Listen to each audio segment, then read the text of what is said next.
saya ucapkan terima kasih untuk para pemateri yang telah meluangkan waktu untuk datang berbagi ilmu di Sekolah Pemantau Pilkada KISP di kelas kedua kali ini. Dan saya ucapkan selamat datang untuk para peserta yang telah menghadiri dari sesi pertama hingga sesi kedua, dan harapannya akan terus hadir untuk sesi-sesi selanjutnya agar bisa mengawal demokrasi digital menyongsong Pilkada tahun 2020. Sebelum kita masuk ke acara inti, ada baiknya untuk kelas yang kedua ini kita akan mendengar sambutan dari Mas Wildan Yubi. Beliau selaku koordinator dari relawan KISP di Depok. Untuk waktu dan tempatnya, Mas Wildan, dipersilakan, Mas. Oke, makasih Mas Virus. Bismillahirrahmanirrahim. Assalamualaikum warahmatullahi wabarakatuh. Perkenalkan, saya Wildan Kalyubi. Saya merupakan salah satu pegiat Komite Independen Sadar Pemilu dan juga koordinator relawan Komite Independen Sadar Pemilu di Kota Depok. Sebelumnya saya mau salam hormat dulu sama Mas Fajar Junaidi. Mas Fajar merupakan dosen ilmu komunikasi UMY, dan juga Mas Riyadi merupakan perwakilan dari Times Jogja, dan Mas Iqbal yang juga merupakan salah satu pegiat kami, Komite Independen Sadar Pemilu, dan juga Presiden Mahasiswa UMY. Nah, ketiganya ini nanti akan membahas, sebagai narasumber, nanti akan membahas terkait demokratisasi demokrasi digital ya, karena ini merupakan isu yang seksi di konteks pilkada, terutama di tengah penyelenggaraan di tengah COVID ini. Dan kalau kita tarik garis panjang ya, demokrasi digital ini akan berimplikasi kepada partisipasi masyarakat. Kalau saya melihat bagaimana pembangunan politik yang dicanangkan oleh Lucian Pye, itu salah satu dari 10 resep pembangunan politik adalah salah satunya adalah membuka dan melebarkan partisipasi masyarakat. Nah, ini tentu akan menjadi pertanyaan besar, apakah hari ini demokrasi digital kita dalam konteks pilkada bisa menjamin adanya pembangunan politik tersebut? Mungkin nanti kita sama-sama cari tahu dari para narasumber, kita sama-sama belajar. Seperti biasa, para rekan-rekan juga menyimak, dan nanti silakan dipahami hasil kelas untuk saat ini. Oke, saya juga sebelum ditutup ya, saya mau mengapresiasi rekan-rekan semua yang sudah sampai pada kelas kedua ini, karena ada beberapa laporan juga, sebagian dari kita mengundurkan diri karena kesibukan dan lain sebagainya. Terutama kita dalam hal ini menjalankan komitmen bersama ketika kita sudah terdaftar dalam kelas pemantau, bahwasanya kita artinya harus mengikuti rule of the game-nya gitu. Dan nanti output dari kelas pemantau ini kita sama-sama akan membuat karya, kita sama-sama membuat tulisan yang nanti disebarluaskan kepada masyarakat sipil sebagai bentuk ijtihad pendidikan politik kita yang sustain dan juga kontinuitas yang bisa dipahami oleh seluruh kalangan masyarakat. Mungkin itu saja, tidak berlama-lama Mas Virus. Terima kasih atas kesempatannya. Nun wal kalami wa maestron. Assalamualaikum warahmatullahi wabarakatuh. Saya kembalikan ke Mas Virus. Waalaikumsalam warahmatullahi wabarakatuh. Terima kasih Mas Wildan atas sarannya tadi, luar biasa sekali. Nah, pada kelas kita yang kedua ini, kita akan mengangkat tema mengenai menakar iklim demokrasi digital di Pilkada tahun 2020. Alasan kami mengangkat tema ini adalah pertama, tujuannya untuk memberikan pemahaman bagi para peserta dalam menciptakan kampanye atau narasi positif dalam demokrasi digital untuk menyongsong Pilkada tahun 2020.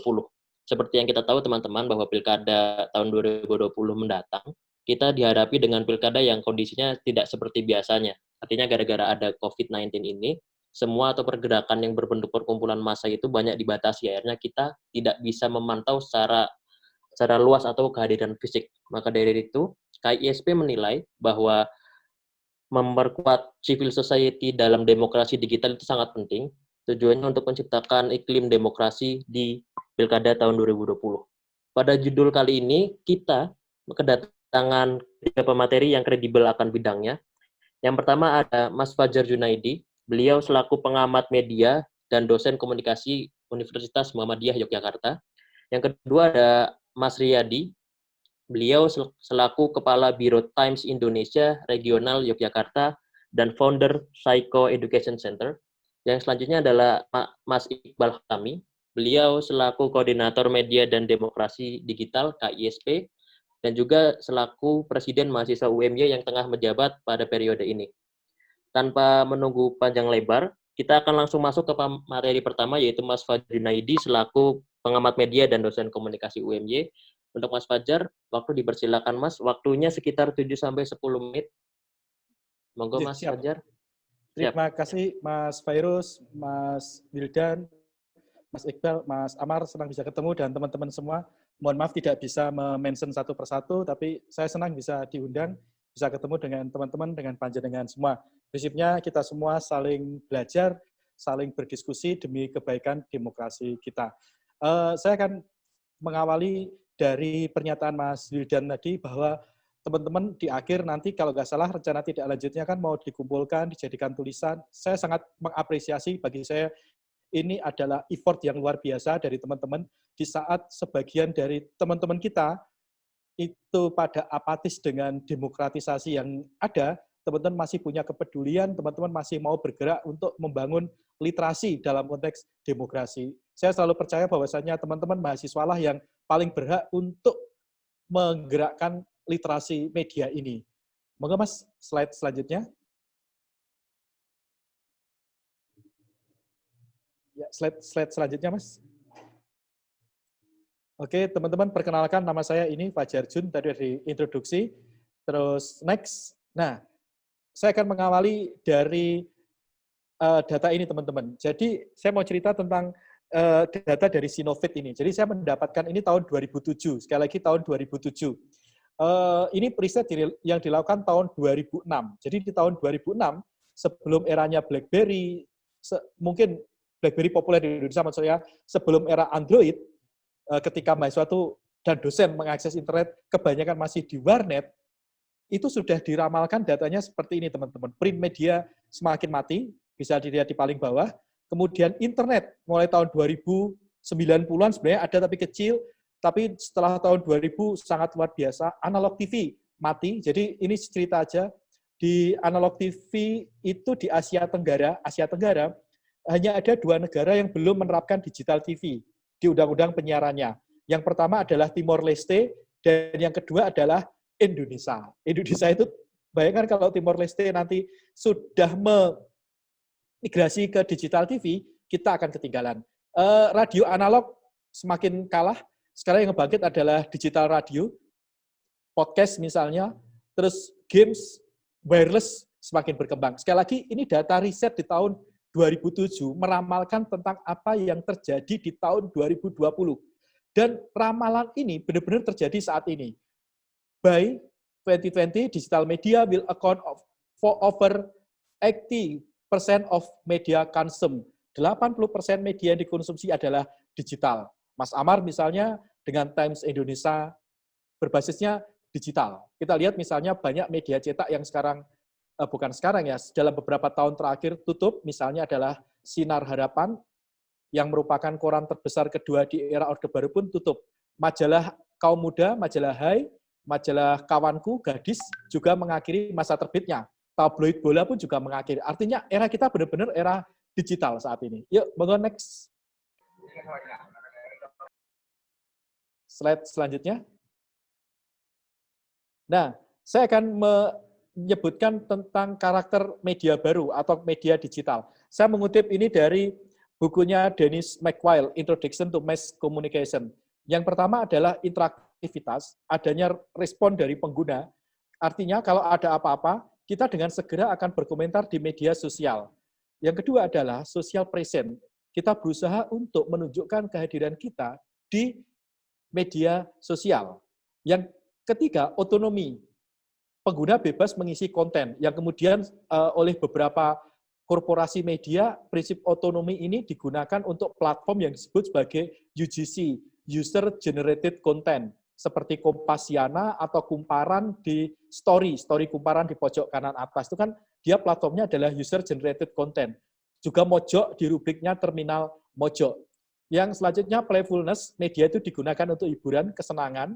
Makanya kalau kita lihat misalnya meme itu menjadi lebih cepat berkembang sebagai sebuah gerakan politik untuk membangun isu-isu tertentu di media sosial. Yang terakhir, personalization, isi dan penggunaan media bersifat unik. Next slide. Nah, saya akan membandingkan tentang media lama dan media baru.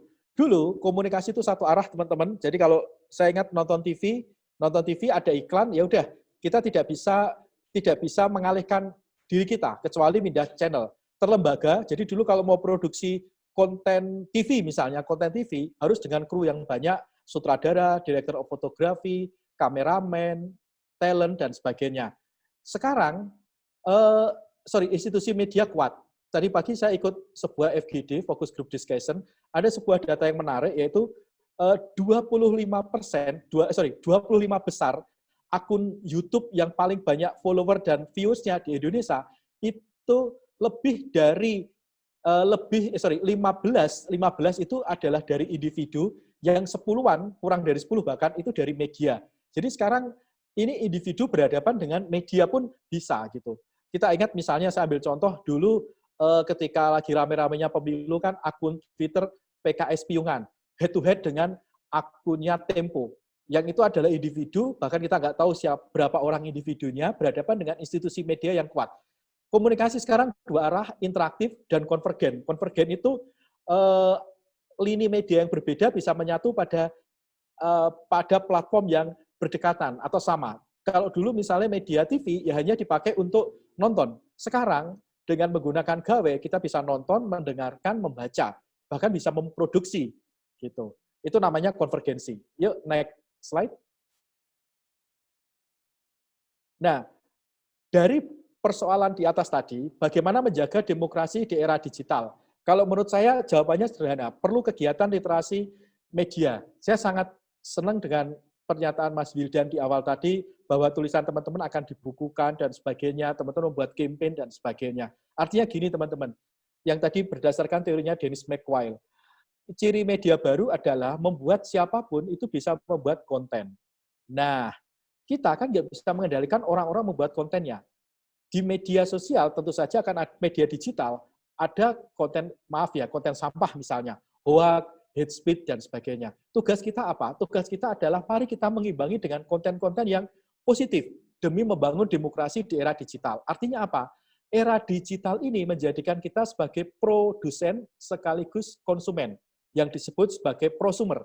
Kalau dulu di media media tua, media lama, kita hanya bisa mengkonsumsi. Sekarang kita bisa memproduksi konten.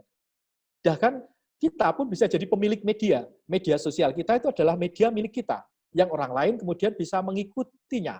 Gitu. Yuk, next.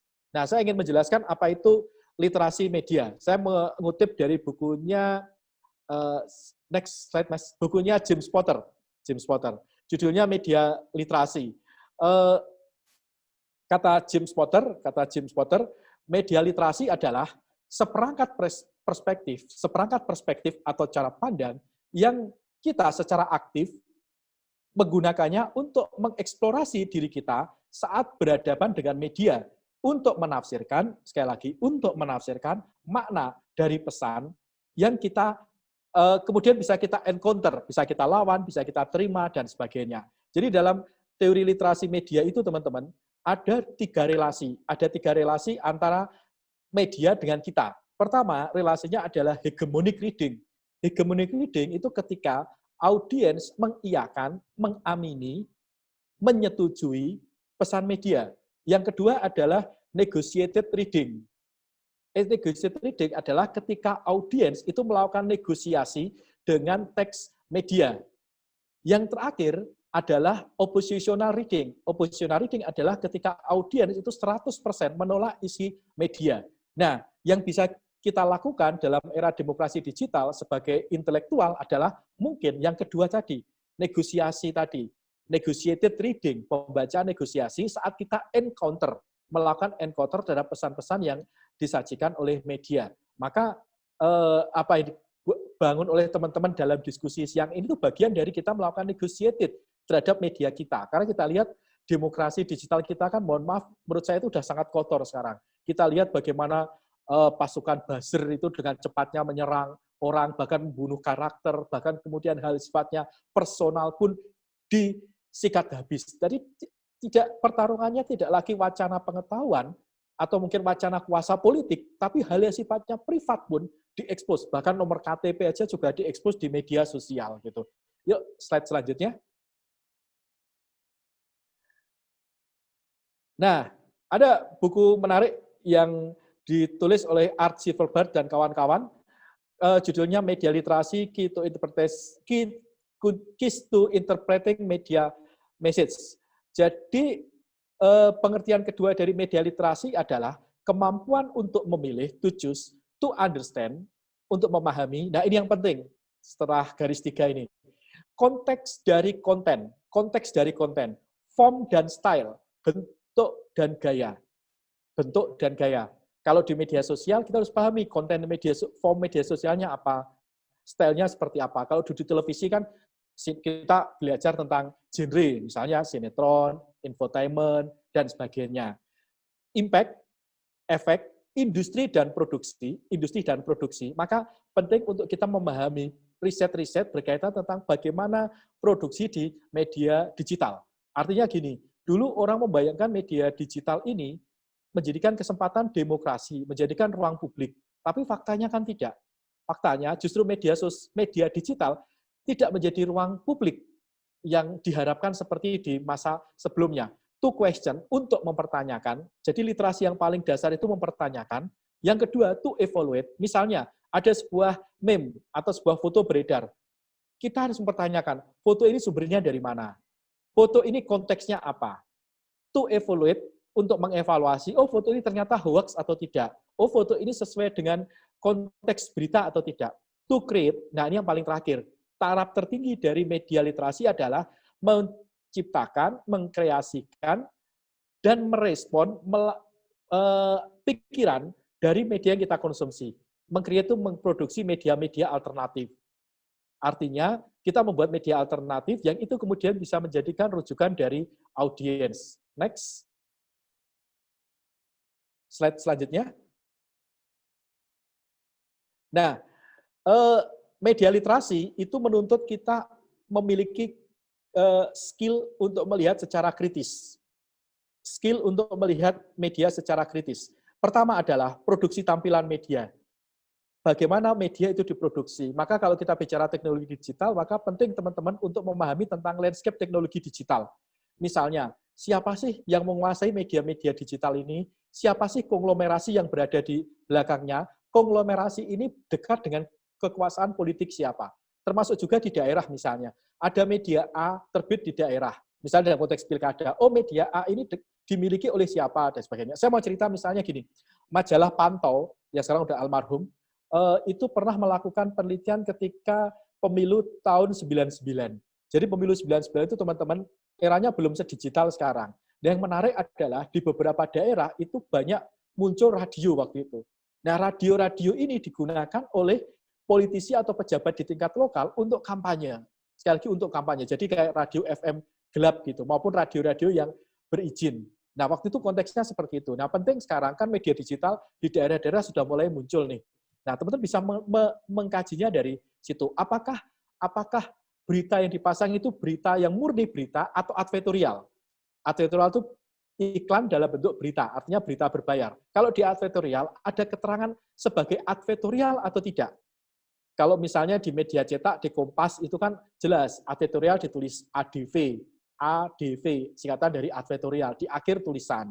Atau dibuat, dikasih kotak untuk membedakan dengan halaman non-advertorial. Atau kalau di Kompas misalnya itu ada halaman klasika, yang Kompas cetak ya, klasika itu isinya advertorial semua, bukan berita gitu. Jadi kalau kita bicara media itu kan ada dua, manajemen perusahaan dan manajemen redaksi. Kalau manajemen perusahaan kan berkaitan tentang bagaimana media eksis, cari iklan dan sebagainya. Kalau manajemen redaksi kan berkaitan dengan konten. Yang keduanya seharusnya tidak boleh, manajemen perusahaan seharusnya tidak boleh mencampuri manajemen redaksi. Yang selanjutnya konteks, sosek etik, industri media. Misalnya sekarang dalam teknologi digital, itu yang sering dikenakan kan Undang-Undang ITE. Misalnya, ketika ada sebuah media memberitakan kejadian, kemudian ada politisi di tingkat lokal yang protes. Kemudian politisi itu mempersoalkan. Kita harus melihat, pas yang dipersoalkan apa. Kalau dipersoalkannya adalah dalam konteks media itu sudah terdaftar di Dewan Pers belum? Kalau dia terdaftar di Dewan Pers, maka seharusnya dikenakan kan Undang-Undang Pers. Undang-Undang Pers nomor 40 tahun 99. Tapi kalau media itu belum terdaftar di Dewan Pers, kita bisa memaklumi kalau media itu dikenakan Undang-Undang ITE. Tapi kalau media itu sudah terdaftar di Dewan Pers, tapi dia kenakan Undang-Undang ITE, ya kita harus mengkritisi ini.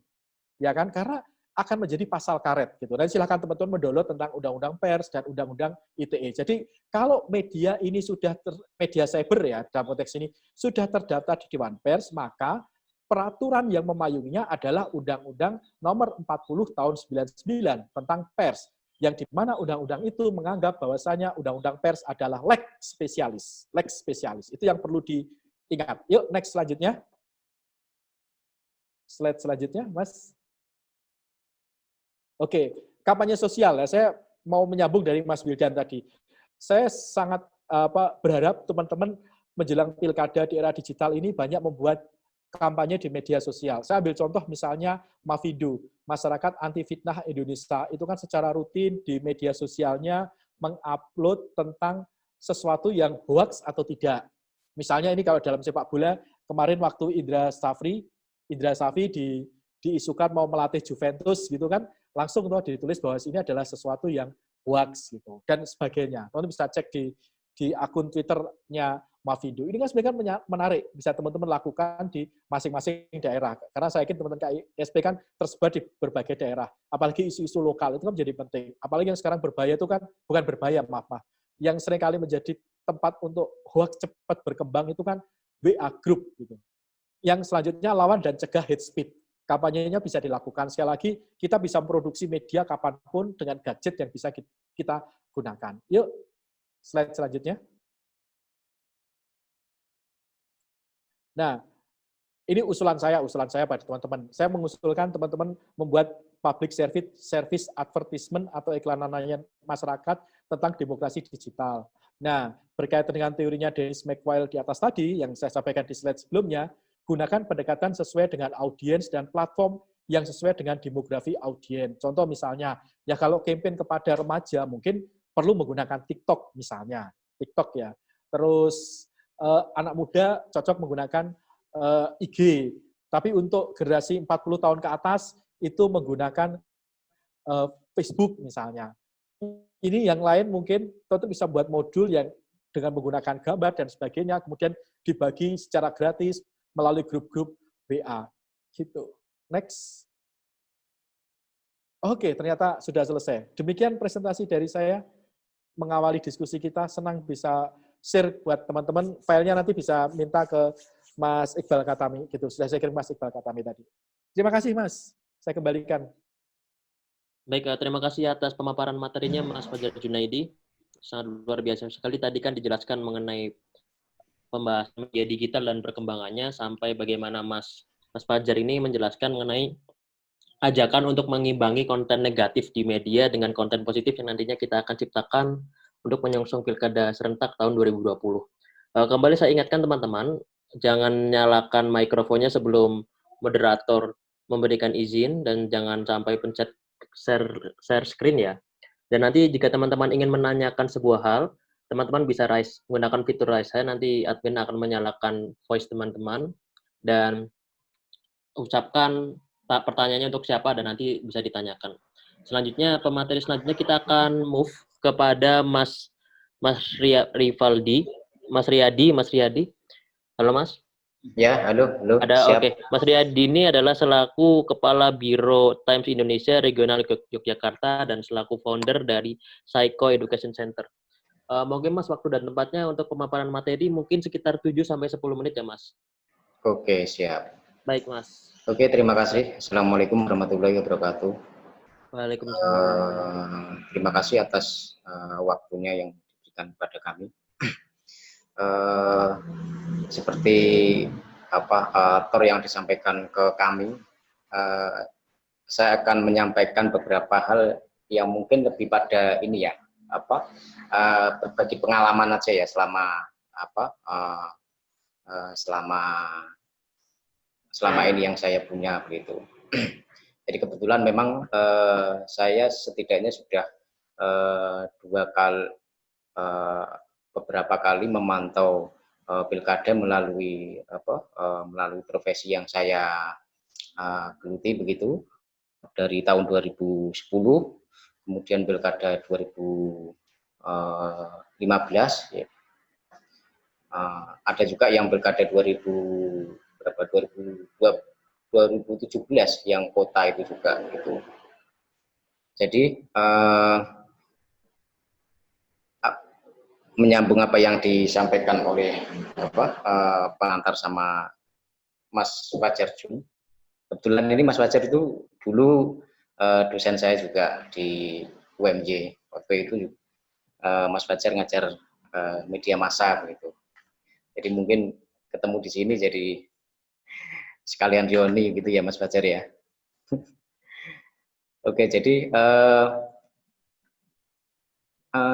soal pilkada tahun ini memang cukup menarik dibanding dibanding pilkada sebelumnya karena pemerintah sendiri sudah menyatakan bahwa tahun ini tidak ada kampanye terbuka yang itu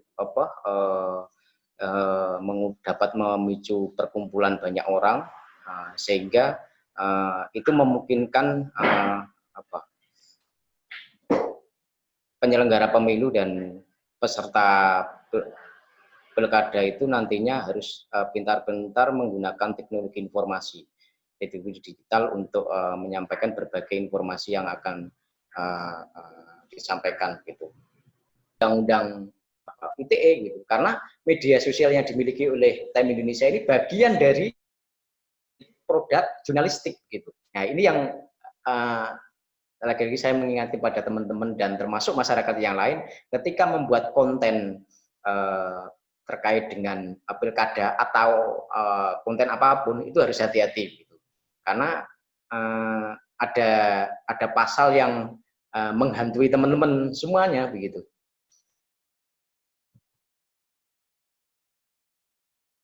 Selanjutnya kaitan dengan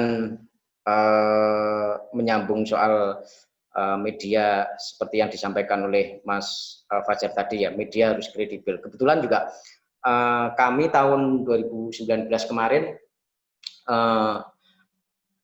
bersama teman-teman media yang lain membuat komunitas yang itu difasilitasi oleh Google untuk memerangi informasi hoax. Lagi-lagi ya saya tekankan bahwa informasi hoax, bukan berita hoax. Jadi perlu dibedakan antara informasi dan berita hoax. Kalau informasi itu bisa tayang di media sosial milik perorangan maupun yang lain, komunitas begitu. Kalau berita itu sudah artinya sudah jadi produk jurnalistik gitu. Nah, di sini biasanya kalau ada informasi yang hoax yang muncul di media mainstream misalnya, itu kurangnya kurangnya si jurnalis ini melakukan verifikasi, dan itu beberapa kali memang sempat terjadi begitu, dan ini menjadi pelajaran penting bagi teman-teman profesi jurnalis begitu. Jadi saya mencoba untuk membuat semacam ya grafik ya, ini hanya sekedar ya hasil olahan saja. Jadi siapa sih pelaku demokrasi itu? Ya, menurut saya pelaku demokrasi ya ada pemerintah karena dia yang punya kewenangan untuk menyusun undang-undang peraturan gitu. Kemudian ada penyelenggara pemilu, ada KPU, Bawaslu, kemudian ada partai politik, kemudian ada pemilih, masyarakat dan akademisi termasuk KISP ini. Begitu ada media massa, ada media resmi dan media sosial begitu. Kemudian ada pengawas penyelenggara pemilu. Jadi pelaku-pelaku demokrasi ini harus bekerja sama, berkolaborasi begitu. Tidak bisa jalan sendiri-sendiri begitu. Untuk mewujudkan demokrasi yang baik tentunya. Karena pemerintah ketika proses demokrasi yang baik tanpa ada keseriusan dari penyelenggara pemilu, partai politik dan civil society ya tentu itu tidak akan terwujud gitu. Jadi 6 ini harus berkolaborasi, tentu kolaborasinya sesuai dengan tupoksinya masing-masing gitu. Sehingga demokrasi yang kita jalani ini bisa maksimal hasilnya, termasuk saat ini yang proses demokrasi yang lebih banyak menggunakan media digital gitu. Jadi media digital itu perannya sangat strategis untuk penyelenggaraan pilkada tahun ini, karena pemerintah sendiri sudah mengeluarkan peraturan melalui Mendagri bahwa tidak boleh kampanye yang melibatkan banyak orang gitu, karena dikhawatirkan nanti dapat memicu terjadinya penyebaran COVID-19 begitu. Jadi penyelenggara pemilu, termasuk partai politik dan pasangan calon, termasuk KISP sendiri, harus pintar-pintar menggunakan media digital ini sebagai penyambung pesan yang ingin disampaikan begitu, sekreatif mungkin begitu. Bisa berupa flyer, bisa berupa video, bisa berupa semacam kayak TikTok yang disebutkan tadi Mas Fajar begitu, dan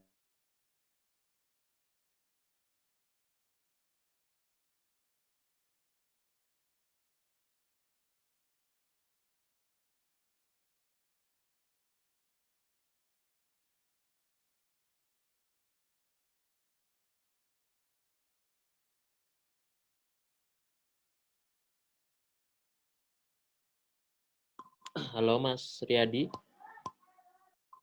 Mungkin Mas Riyadi sedang mengalami. Mas, ini apa? Mikrofonnya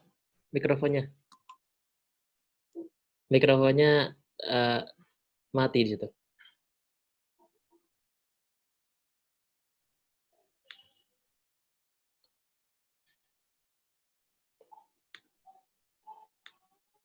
Mikrofon Mas Riyadi mohon diaktifkan, Mas. oh ya sudah. Baik. Siap. Dari tadi atau barusan ini? Dari tadi, Mas. Paling sekitar dari 2 menitan yang lalu. Oh ya. Ya mungkin itu yang bisa saya sampaikan. Jadi kesimpulannya itu, jadi kita sama-sama lah, Time Indonesia siap berkolaborasi dengan teman-teman KISP untuk memberikan pendidikan politik yang baik, termasuk menangkis gerakan-gerakan politik uang yang nanti bisa jadi muncul di tengah masyarakat gitu. Dan ini berat gitu. Apalagi di pilkada tahun ini terjadi di tengah pandemi yang banyak orang memprediksi bahwa money politiknya ini pilkada tahun ini itu lebih kencang begitu, karena ya kondisi masyarakatnya sedang begitu juga. Tapi soal biaya produksi, soal biaya kampanye juga sebenarnya juga relatif lebih banyak kalau calon ini serius begitu, karena membuat konten yang kreatif di media digital itu kan juga membutuhkan skill yang baik ya, gitu. Jadi mari kita sama-sama memantau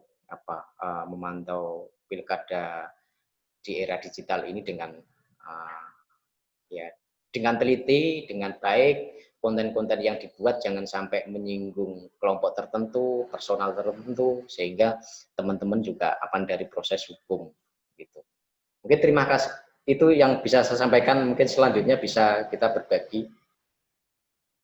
Terima kasih Mas Fairuz. Siap, Mas. Terima kasih, Mas. Waalaikumsalam warahmatullahi wabarakatuh. Terima kasih Mas Riyadi atas pemaparan materinya. Tadi sedikit disinggung mengenai bagaimana peran media dalam menyongsong demokrasi, khususnya pada pilkada serentak tahun 2020.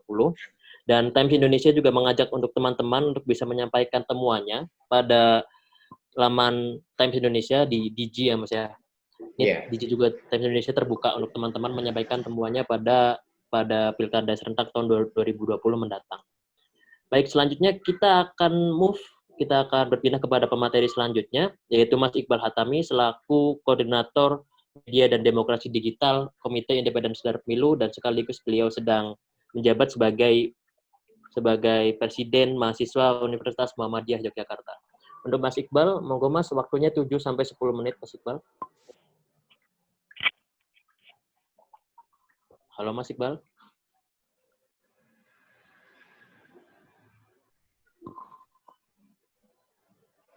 Tes. Halo, udah masuk suaranya? Oke, masuk Mas.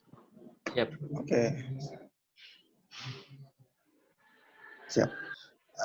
Terima kasih. Bismillahirrahmanirrahim. Assalamualaikum warahmatullahi wabarakatuh.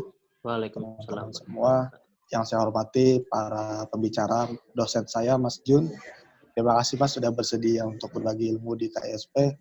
Juga Mas Sami-sami. Riyadi dari Times Indonesia. Terima kasih juga sudah mau berbagi ilmu yang luar biasa kepada kita semua. Dan mungkin di sini saya nanti akan membahas terkait dengan bagaimana kemudian posisi partisipasi masyarakat dalam demokrasi digital di Pilkada 2020. Nah, sebagaimana kita ketahui juga bersama bahwa memang di Pilkada kali ini tantangan menariknya adalah kita akan banyak menggunakan platform digital sebagai media pemantauan atau sebagai media kampanye pasangan calon dan juga media sosialisasi dari penyelenggara pemilu. Nah, sebelumnya perkenalan dulu, nama saya Muhammad Iqbal Khatami, saya mahasiswanya Mas Jun juga di Ilmu Komunikasi 2016, Universitas Muhammadiyah Yogyakarta. Dan next aja, kita udah dikenalin. Oke, nah pertama saya ingin berbicara partisipasi politik. Jadi sebelum melangkah lebih jauh membahas terkait dengan demokrasi digital, saya ingin coba menyinggung sedikit atau menarik mundur sedikit terkait konsep partisipasi politik di tengah masyarakat. Nah, berbicara partisipasi politik ini kan artinya adalah sebuah upaya warga negara, baik melalui individu ataupun melalui kelompok, untuk ikut serta dalam mempengaruhi pembentukan kebijakan publik dalam sebuah negara. Nah, konsep kebijakan publik yang harus kita pahami adalah ada komunikasi dua arah atau timbal balik connection antara masyarakat dengan pemangku kebijakan. Artinya masyarakat di sini tidak hanya sekedar menjadi objek dari sosialisasi atau komunikasi dari pemangku kebijakan, tapi harapannya masyarakat juga bisa berperan aktif dalam memberikan masukan, mengawal, dan lain sebagainya. Nah, beberapa faktor yang kemudian dapat mendorong kesadaran masyarakat terkait dengan partisipasi ini, kalau saya rangkum itu ada 5. Pertama, yaitu adalah modernisasi. Hari ini kita menyaksikan sendiri bagaimana perkembangan media yang sangat luar biasa, media digital khususnya, yang hari ini kita bahkan bangun tidur sampai kembali tidur kembali, kita tidak lepas dari teknologi digital. Yang pastinya misalkan kayak handphone atau laptop dan lain sebagainya. Belum lagi sosial media dan lain sebagainya. Ini proses modernisasi. Nah, dari keaktifan kita di sosial media ini kan tentu kita tidak luput dari pantauan-pantauan informasi, baik terkait dengan informasi politik, informasi sosial, budaya, dan lain sebagainya, semuanya ada disediakan oleh sosial media kita dan media-media lain di internet. Ini juga bisa menjadi faktor pendorong partisipasi kita. Yang kedua adalah pengaruh kaum intelektual dan komunikasi massa modern. Nah, hari ini cara berkomunikasi kita tentu berbeda dengan beberapa tahun atau beberapa dekade ke belakang.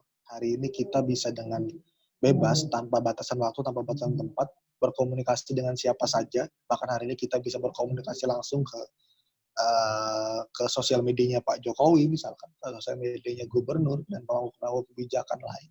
Dan ini menjadi sebuah peluang besar bagi partisipasi masyarakat. Artinya hari ini ketika kita mau mengkritik seorang kepala daerah misalkan, kita cukup menyampaikannya melalui komentar di sosial media atau direct message di sosial medianya, dan kita bisa langsung menyampaikan.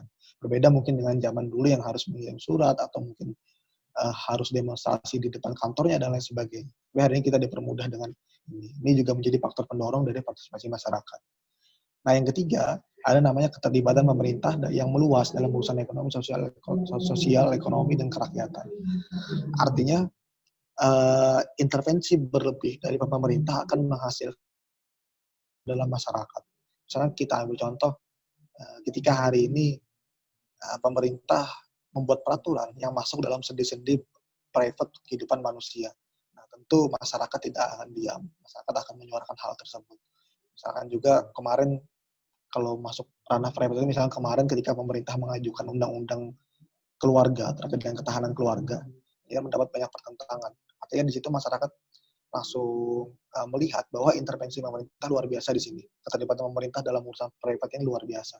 Dan banyak hal lainnya yang mungkin dari keterlibatan pemerintah ini membuat porsi keterlibatan masyarakat menurun. Dan ini tentu mendorong masyarakat untuk bisa berpartisipasi aktif juga, agar tidak tidak didominasi oleh kebijakan pemerintah. Karena sistemnya memang di negara demokrasi, kita harus berbicara timbal balik. Tidak kemudian semua keputusan diputuskan oleh pemerintah tanpa kemudian mempertimbangkan aspek-aspek penting, kepentingan di masyarakat. Nah, yang keempat, ada yang namanya perubahan struktur kelas sosial. Hari ini memang kejomplangan, ketimpangan, baik dari segi ekonomi dan lain sebagainya itu sangat tinggi di Indonesia, terutama ekonomi. Ini juga tentu menjadi sebuah pendorong partisipasi kita agar kemudian kita bisa menyuarakan ini sebagai sebuah keresahan. Artinya ini bisa menjadi sebuah masalah bersama yang nantinya bisa disuarakan secara bersama-sama sebagai bentuk partisipasi masyarakat. Agar nantinya kelas sosial yang hari ini mengkotak-kotakan kita di masyarakat bisa tergerus dengan adanya partisipasi masyarakat baik di digital maupun di medium-medium lain. Sehingga bisa terbangun equality di sana. Nah, yang kelima adalah konflik di antara kelompok-kelompok pemimpin politik. Hari ini kita bisa lihat bagaimana kemudian konflik di kebijakan ini juga sangat tinggi gitu. Ini juga kadang memantik empati kita untuk kemudian turut bersuara, turut memberikan kritikan dan lain sebagainya agar konflik ini bisa terselesaikan dan lain sebagainya. Nah, next. Berbicara demokrasi digital, tentu ini sebenarnya jaraknya sangat dekat dengan kita sebagai masyarakat Indonesia. Karena Indonesia juga termasuk salah satu negara dengan pengguna internet tertinggi dan penetrasi yang lebih dari 50%. Ini sangat luar biasa bagi kita, bahwa hari ini memang hampir semua masyarakat tentu tahu, dengan setengah dari masyarakat kita tentu dengan internet. Tentu pernah bersinggungan dengan dari usia anak kecil sampai usia orang tua, hari ini juga banyak yang sudah melek dengan internet. Nah, tapi pertanyaannya adalah seberapa tinggi kemudian literasi digital masyarakat kita? Nah, nyatanya memang literasi digital Indonesia masih ketinggalan jauh jika dibandingkan dengan negara-negara di dunia. Nah, padahal kalau berbicara peran internet atau digital, baik dari segi pendidikan, pekerjaan, dan komunikasi kita sehari-hari. Informasi pun sehari-hari kita banyak dapat di internet. Nah, apa jadinya kemudian jika literasi digital kita masih rendah, sementara informasi terus masuk tanpa terbendung. Nah, akhirnya muncullah fenomena hoax, ujaran kebencian, dan lain sebagainya. Next.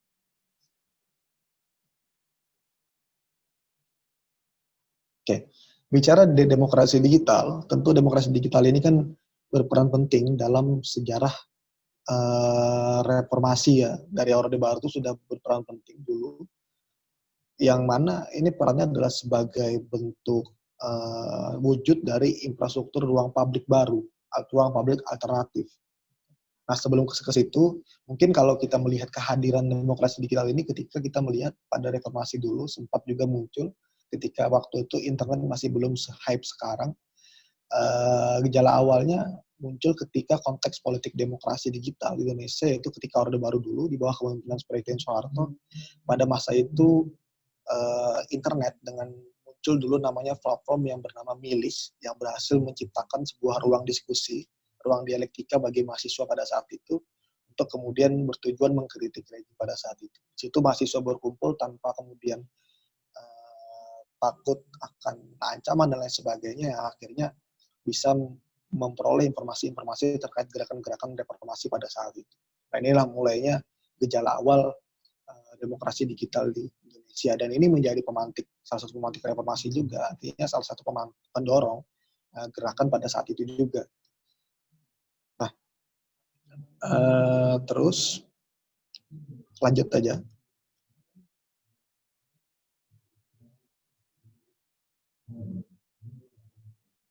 Oke, saya langsung saja ke berbicara masalah internet sebagai ruang publik baru kita, ruang publik demokrasi digital kita.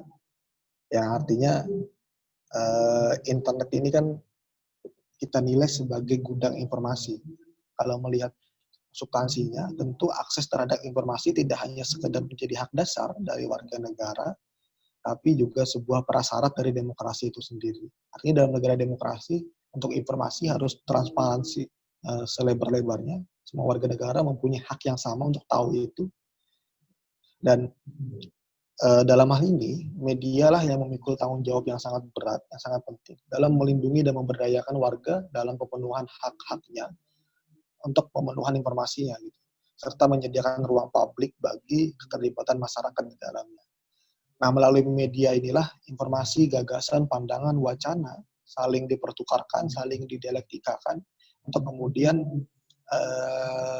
mencerminkan bagaimana kemajuan masyarakat di dalamnya. Hari ini kan kita bisa menyaksikan secara gamblang, hari ini masyarakat kita, tokoh-tokoh publik kita, kaum intelektual kita banyak yang aktif di media sosial untuk menyampaikan pandangan-pandangannya, menyampaikan ilmu.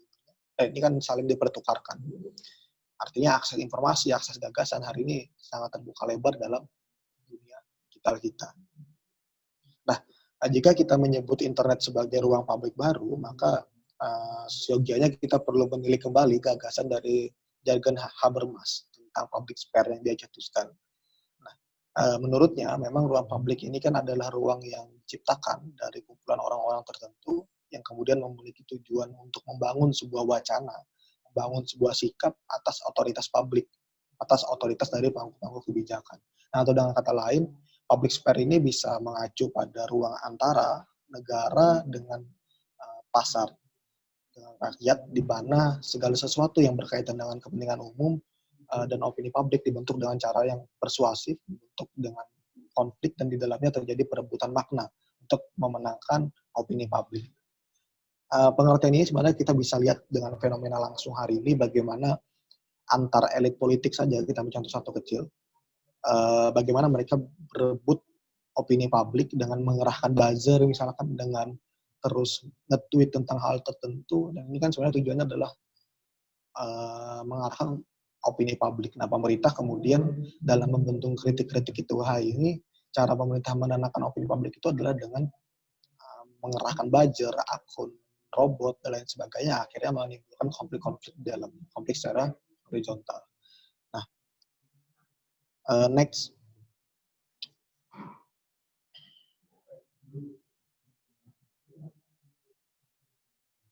Oke, berbicara masalah media massa, tadi juga sempat disinggung oleh Mas Jun juga terkait dengan konvergensi media.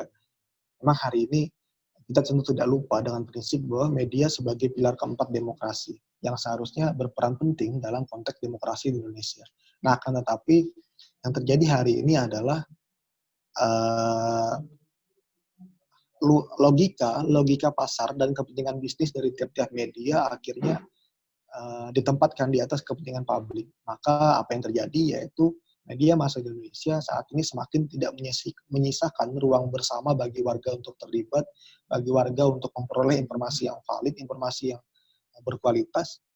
Artinya hadirlah kemudian hari ini media baru, sosial media, yang bisa menjawab permasalahan tersebut.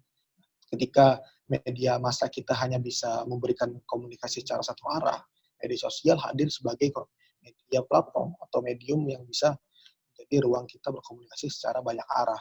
Nah, artinya ini bisa menjadi ruang alternatif bagi warga negara untuk mendiskusikan isu-isu publik yang seharusnya bisa disediakan oleh media konvensional. Nah, walau begitu, bukan berarti juga bahwa ranah publik yang diberdayakan oleh internet ini bebas dari kontestasi kepentingan.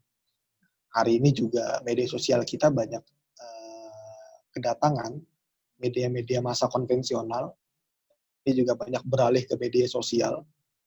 Sebenarnya tidak ada masalah, karena malah lebih bagus. Akses informasi kita menjadi lebih luas, akses informasi kita menjadi lebih dalam, karena adanya konvergensi media ini. Nah, akhirnya terjadilah pertarungan wacana yang semakin seru, semakin masif, dan informatif, yang harapannya bisa terus berkualitas. Tapi nyatanya kan tidak sesederhana itu. Nyatanya hari ini memang narasi-narasi informasi yang dibangun di sosial media kita juga masih jauh dari kata sehat. Seperti itu. Nah,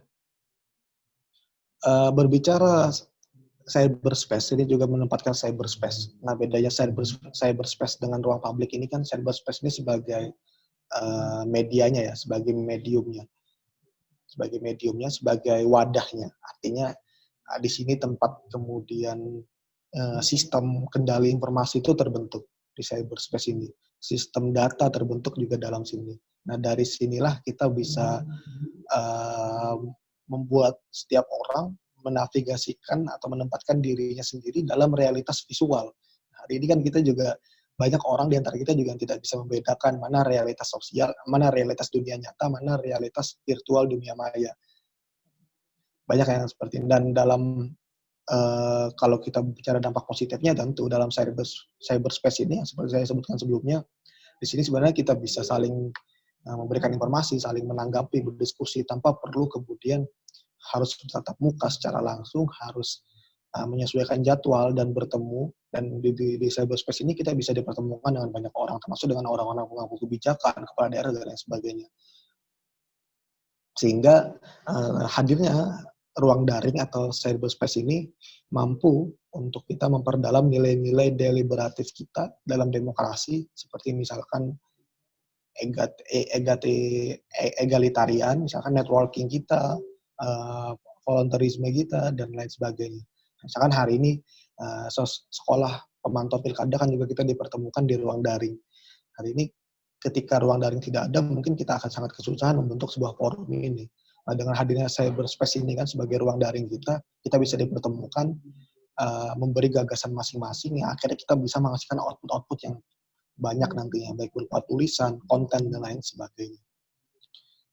Oke, next.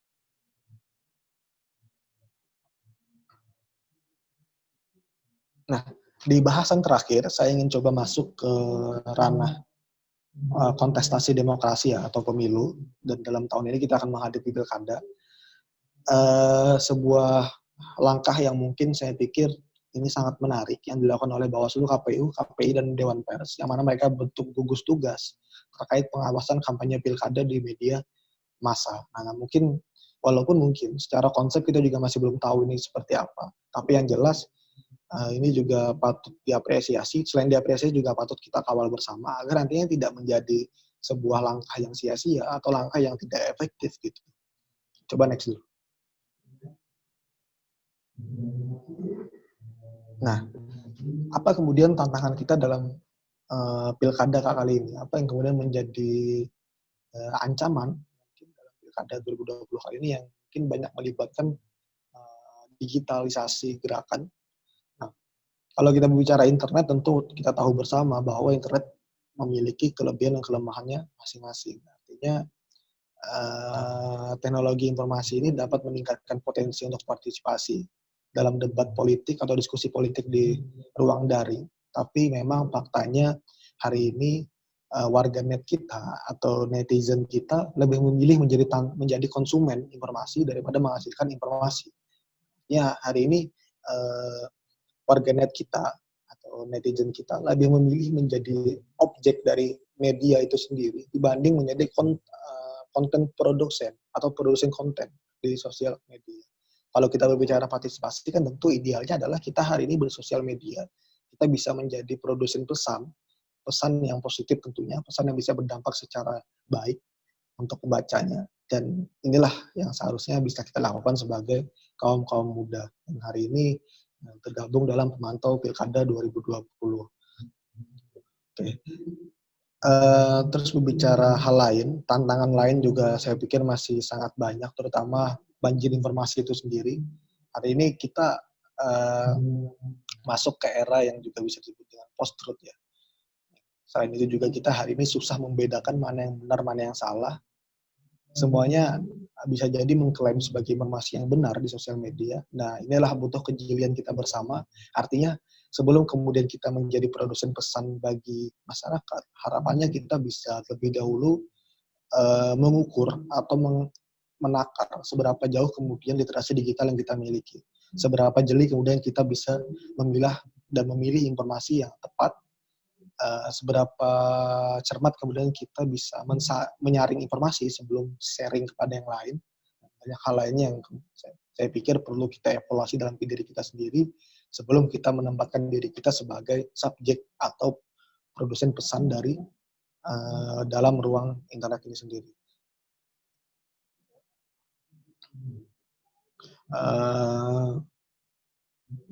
Nah, lanjut dulu. Oke, sebelum masuk ke sini, mungkin kita perlu balik lagi ke pembentukan gugus tugas tadi. Saya ingin bahas itu terlebih dahulu. Gugus tugas pemantauan kampanye di media massa tadi, harapannya memang gugus tugas itu tidak hanya sekedar menjadi lembaga satu arah ya. Harapannya itu bisa menjadi lembaga yang bisa kemudian memberikan pendidikan literasi digital yang baik kepada masyarakat. Artinya lembaga itu tidak hanya sekedar mengawasi produsen pesan dari media massa, tapi melupakan bahwa hari ini tiap orang di Indonesia, tiap pemilih itu bisa menjadi produsen pesan. Atau yang kita sebut misalkan bisa jadi citizen journalism, atau bisa menjadi konten-konten kreator yang kita juga tidak bisa memilih dan memilah mana yang baik, mana yang tidak. Dan harapannya ini bisa menjadi fungsi pokok dari gugus tugas ini. Artinya bisa memberikan edukasi juga ke masyarakat, bisa kemudian memberikan informasi yang bermanfaat juga. Dan terakhir, masalah hari ini yang terjadi adalah buzzer. Tadi saya sempat singgung sedikit ya tentang buzzer atau anonimitas ini dan benturan horizontal yang tadi di dalamnya. Nah, hari ini kan narasi yang terjadi di ruang maya kita adalah kita dibenturkan dengan buzzer ketika kita mengkritisi sesuatu. Ini sebenarnya sebuah ruang yang tidak sehat untuk kita, karena perdebatan yang terjadi pun perdebatan yang tidak sehat. Ya, perdebatan debat kusir, perdebatan yang tidak menghasilkan sumbangsi gagasan yang baik gitu dan sebagainya. Nah, harapannya dalam Pilkada 2020 ini juga buzzer politik itu bisa diatur dalam regulasi gugus tugas. Regulasi seperti apa, yaitu mungkin bisa didata terkait dengan agensi mana yang menyediakan buzzer ini, agensi mana yang kemudian memproduksi pesannya. Karena kalau bicara buzzer ini kan sebenarnya berdampak buruk ketika pesan yang mereka sampaikan bernarasi sara, bernarasi tidak baik gitu. Tapi harapannya kan boleh saja kemudian aktor politik menggunakan buzzer, tapi untuk kemudian membantu kampanyenya misalkan, atau membantu menyebarkan visi misinya, program dan lain sebagainya. Nah, karena waktunya sudah habis, itu mungkin dari saya. Harapannya nanti setelah ini kita bisa berdiskusi banyak terkait dengan demokrasi digital dan peran partisipasi masyarakat di dalamnya. Terima kasih. Assalamualaikum warahmatullahi wabarakatuh. Waalaikumsalam warahmatullahi wabarakatuh. Terima kasih Mas Iqbal atas pemaparan materinya. Tadi telah disampaikan mengenai bagaimana partisipasi masyarakat pada demokrasi digital dalam memengaruhi kebijakan publik ya. Kita langsung aja masuk ke sesi diskusi. Bagi teman-teman yang ingin menanyakan pertanyaan, bisa menggunakan fitur Raise Hand. Di sini kita sudah menemukan dua penanya menggunakan fitur Raise Hand. Yang pertama adalah Mas Sutrisno Junaidi. Yang kedua adalah Mbak Rahmiyati. Oke, pertama kita mulai dari Mas Sutrisno. Monggo dinyalakan mikrofonnya, langsung diberikan pertanyaan kepada siapa ditujukannya, lalu ditanyakan pertanyaannya. Mas Sutrisno. Mas Sutrisno, halo Mas. Ya, halo Mas. Oke, siap. Baik, langsung singkat saja ya Mas ya. Baik. Siap. Assalamualaikum warahmatullahi wabarakatuh. Waalaikumsalam. Yang saya hormati narasumber yang sudah berbagi ilmunya hari ini, rekan-rekan yang saya banggakan. Mungkin saya langsung saja karena mungkin kita di ini waktu ya, karena waktunya cukup mepet mungkin. Pertama, permohonan maaf dari saya karena beberapa hari saya tidak sempat ikut kajian-kajian yang telah dilaksanakan sebelumnya, karena ada beberapa urusan yang harus saya selesaikan. Untuk itu, saya mungkin langsung ke pertanyaan saja ya. Saya tadinya berharap bahwa hari ini kita fokus ke bagaimana kekuatan penguasa dalam mengendalikan media. Saya tadinya berharap ke sana kita fokusnya. Cuman mungkin dari beberapa mampu materi bahwa perlu pemandangan serius yang harus dilaksanakan dalam kajian-kajian ini. Untuk itu saya berharap bahwa bagaimana jikalau seperti yang terjadi kemarin, bahwa ada beberapa media massa yang menyatakan bahwa si A, saya tidak mau sebutkan nama ya, saya mau ganti saja ini ya, inisialnya, si A dengan elektabilitasnya demikian, terus si B elektabilitasnya sedemikian, tetapi di TV stasiun yang berbeda. Kira-kira itu bagaimana ya dalam pemandangannya dalam masalah ini ya. Sementara ini bisa dikatakan media yang sebarkan sudah bisa dinyatakan itu sudah media yang sudah bisa dipercaya. Mungkin bisa ditangkap pertanyaan saya mungkin. Terus yang kedua, saya takutnya nanti bahwasanya pemilihan atau pilkada ini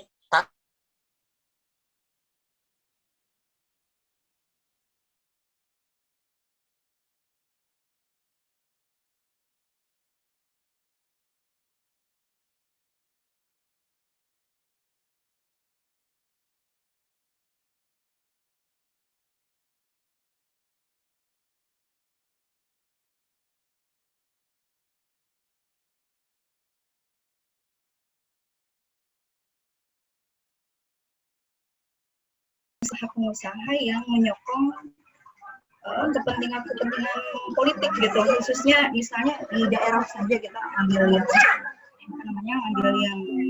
misalnya media di daerah saya itu misalnya pemiliknya adalah pengusaha ini yang notabene adalah juga pengurus partai ini, dan misalnya dia sekarang sedang berkuasa di sini gitu. Jadi ketika ada muncul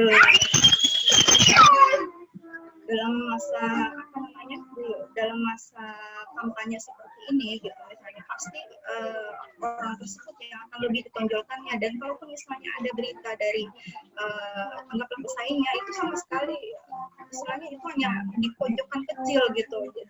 Jadi apakah hal seperti ini bisa terjangkau oleh Dewan Pers atau apalah gitu, atau adakah aturan yang bisa mengatur ini sehingga kepercayaan masyarakat itu bisa kembali pada media gitu. Jadi terus terang kalau apa ya, selama ini saya lihat di masyarakat itu mereka malah lebih percaya misalnya status misalnya status media sosial dari temannya gitu kan, yang mereka percaya siapa dia, daripada misalnya berita dari media nasional ini yang memberitakan ini gitu. Itu sama sekali paling ini sangat minim seperti itulah.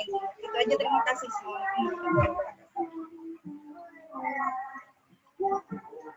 Baik, Ibu tolong bisa dimatikan. Oke. Baik, terima kasih Bu Rahmiati atas pertanyaannya. Nah, tadi kita sudah peroleh 2 pertanyaan dari Mas Sutrisno dan Rahmiati. Dan kedua pertanyaan ini kurang lebih hampir mirip ya. Mas Sutrisno itu mempertanyakan bagaimana peran penguasa dalam menguasai medianya. Karena memang ini lebih merujuk pada ketidakseimbangan informasi media. Misal media A itu menginformasikan kredibilitas calon A, dan B ternyata kredibilitas calon B. Dan yang ditanyakan oleh Mas Sutrisno tadi, bagaimana apa yang perlu kita siapkan dalam menghadapi pilkada serentak tahun 2020 di tengah keadaan seperti ini. Dan Mbak Rahmiati juga mempertanyakan perihal kepercayaan masyarakat terhadap media yang juga tidak berimbang, karena media itu mayoritas dikuasai oleh para pengusaha dan bos-bos dari partai politik itu sendiri. Apakah lalu ada peraturan yang bisa mengatur tentang keberimbangan informasi yang disampaikan oleh media? Mungkin pertama bisa dijawab oleh Mas Fajar Junaidi. Monggo Mas Fajar. Siap Mas. Terima kasih Mas Trisno, Mbak Rahmiati. Saya akan berangkat dari pertanyaan terakhir tentang apa tadi, mengatur keberagaman media. Jadi gini, sebelum saya ngomong tentang teknologi digital, ada satu isu yang selalu ramai sampai saat ini itu dalam penyiaran. Jadi gini gitu teman-teman, saya akan cerita gini. Setelah reformasi 98, itu ada euforia luar biasa terhadap kebebasan pers. Maka kemudian pada waktu itu pemerintah mencabut SIUP, surat izin usaha pers. Jadi kalau di era kalau mau menerbitkan majalah, tabloid, itu harus punya SIUP, surat izin usaha penerbitan pers. Kalau tidak punya SIUP, dilarang terbit. Jadi itu sebenarnya bredel itu melarang terbit dengan cara halus. Nah, korban terakhirnya itu kan Tempo, Editor, dan Detik, yang kemudian menginisiasi berdirinya AJI, Aliansi Jurnalis Independen, melalui deklarasi Megamendung di Sinar Galih, deklarasi Sinar Galih Megamendung Puncak Bogor. Nah, kalau kita lihat undang-undang pers, nanti saya berharap teman-teman setelah ini download undang-undang pers. Undang-undang pers itu sangat memberikan ruang terhadap kemerdekaan pers. Sekali lagi, undang-undang pers di tahun yang disebut Mas Amar tadi, 40 tahun 99 itu berikan ruang pada kemerdekaan pers secara luar biasa. Karena waktu itu euforianya luar biasa, baru 1 tahun setelah reformasi. Nah, berbeda dengan Undang-Undang Penyiaran. Undang-Undang Penyiaran nomor 32 tahun 2002 itu diproduksi, dibuat dengan tekanan dari yang menolak itu adalah konglomerat media Jakarta. Jadi gini, Undang-Undang Penyiaran nomor 32 itu kan semangatnya adalah 2 hal, diversity of content, keberagaman konten, dan diversity of ownership, keberagaman. Keduanya itu sampai sekarang masih terus terjadi. Karena stasiun TV Jakarta itu tidak mau melepaskan hegemoninya. Yang saya sebut tadi ya, sampai sekarang teman-teman bayangkan hanya ada 2 negara di Asia Tenggara yang tidak mau migrasi ke TV digital, Timor Leste dan Indonesia. Dalam kasus Indonesia, TV digital itu diperlakukan, TV-TV Jakarta yang dikuasai oleh konglomerat mungkin akan kalah dengan TV-TV yang ada di lokal. Teman-teman KISP bahkan bisa membuat stasiun TV, KISP TV dan sebagainya. Mengapa? Karena multiplexing istilahnya. Akan ada kanal yang lebih banyak ya, kayak teman-teman nonton parabola lah, kan bisa lebih banyak. Oke, logikanya itu. Ada tekanan dari kepentingan bisnis dan politik. Nah, kita harus membedakan media digital dengan media penyiaran. Media penyiaran itu kan menggunakan ruang publik. Frekuensi itu milik publik. Beda dengan media digital. Media digital itu hampir sama seperti media cetak. Tidak mengambil ruang publik. Wilayahnya adalah privat yang kemudian dilempar ke publik. Oke, artinya gini, kalau penyiaran misalnya di Jogja hanya ada 12 kanal, di analog ini, ya kan nggak akan bisa tambah. Tapi kalau digital, ada 1000 media pun tetap bisa growing up.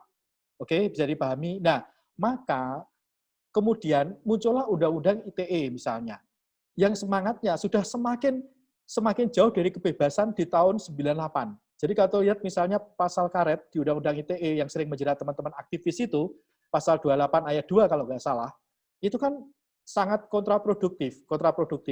Nah, lalu apa yang bisa kita lakukan? Pertanyaan dari Mas Sutrisno tadi dan Mbak Rama, menurut saya adalah, teman-teman, kita sebagai intelektual, kita harus mengumpulkan data sebanyak-banyaknya. Tentu saja kalau kita diskusikan siang ini tidak cukup untuk memapping peta media. Tapi kalau teman-teman pengen tahu tentang bisnis media di Indonesia, teman-teman bisa baca bukunya, risetnya Dr. Merlina Lim, kemudian Mbak Helena Yesausa, yang baru saja selesai doktoral, beliau meneliti tentang ekonomi politik media, atau buku-buku lain yang diterbitkan oleh teman-teman PR2 Media, pemantau regulasi dan regulator media, di situ sudah ditulis gitu. Nah, cuman tugas kita adalah, menurut saya, bagaimana membahasakan temuan-temuan ini menjadi sesuatu yang itu mudah dipahami oleh masyarakat.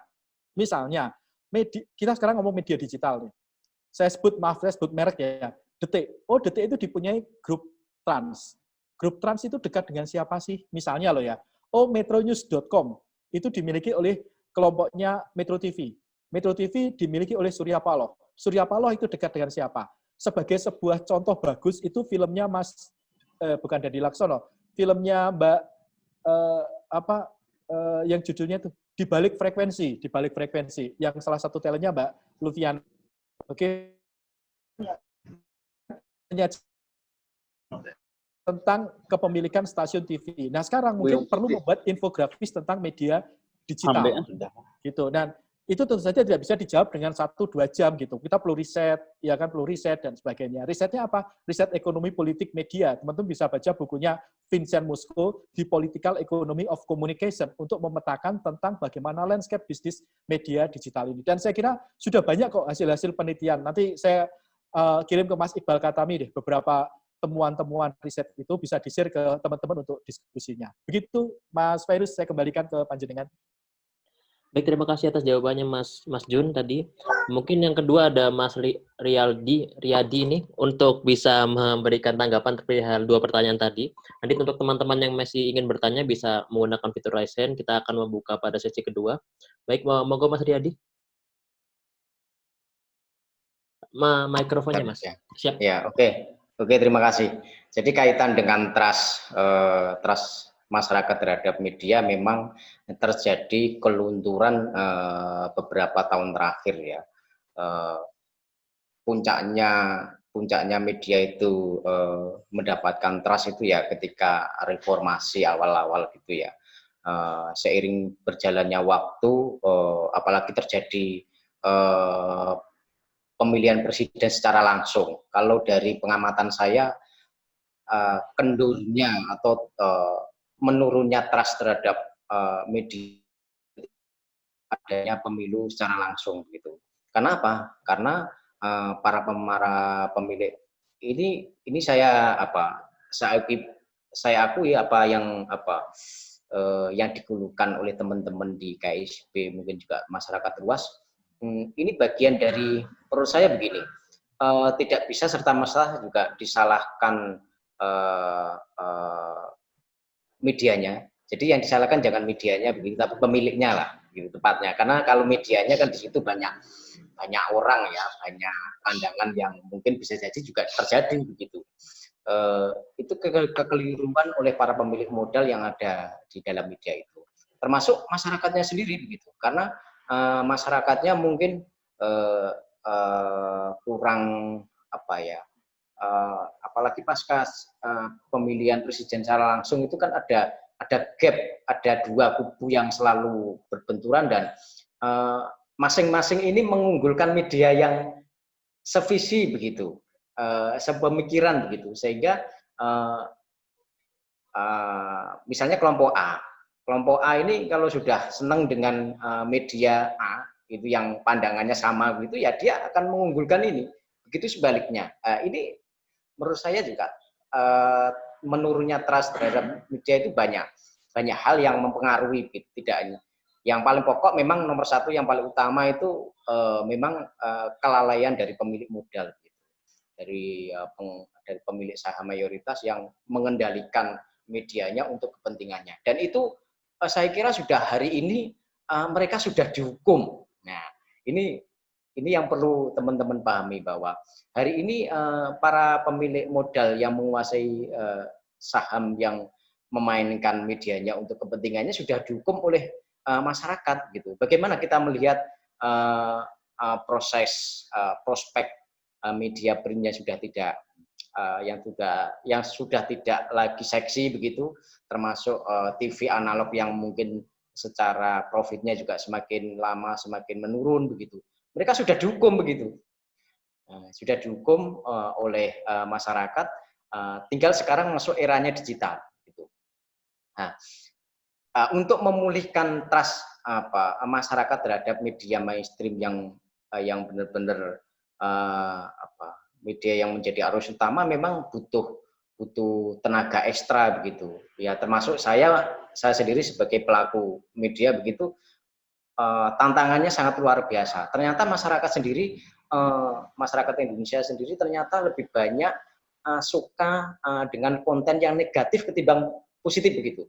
Ini yang perlu dipahami teman-teman begitu. Ini saya mengalami sendiri ketika Time Indonesia ini mengusung jurnalisme positif.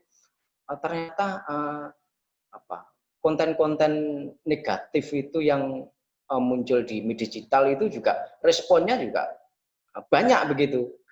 Ya, ini bukti bahwa media masyarakat kita sendiri juga belum paham secara utuh bagaimana mengkonsumsi informasi yang baik begitu.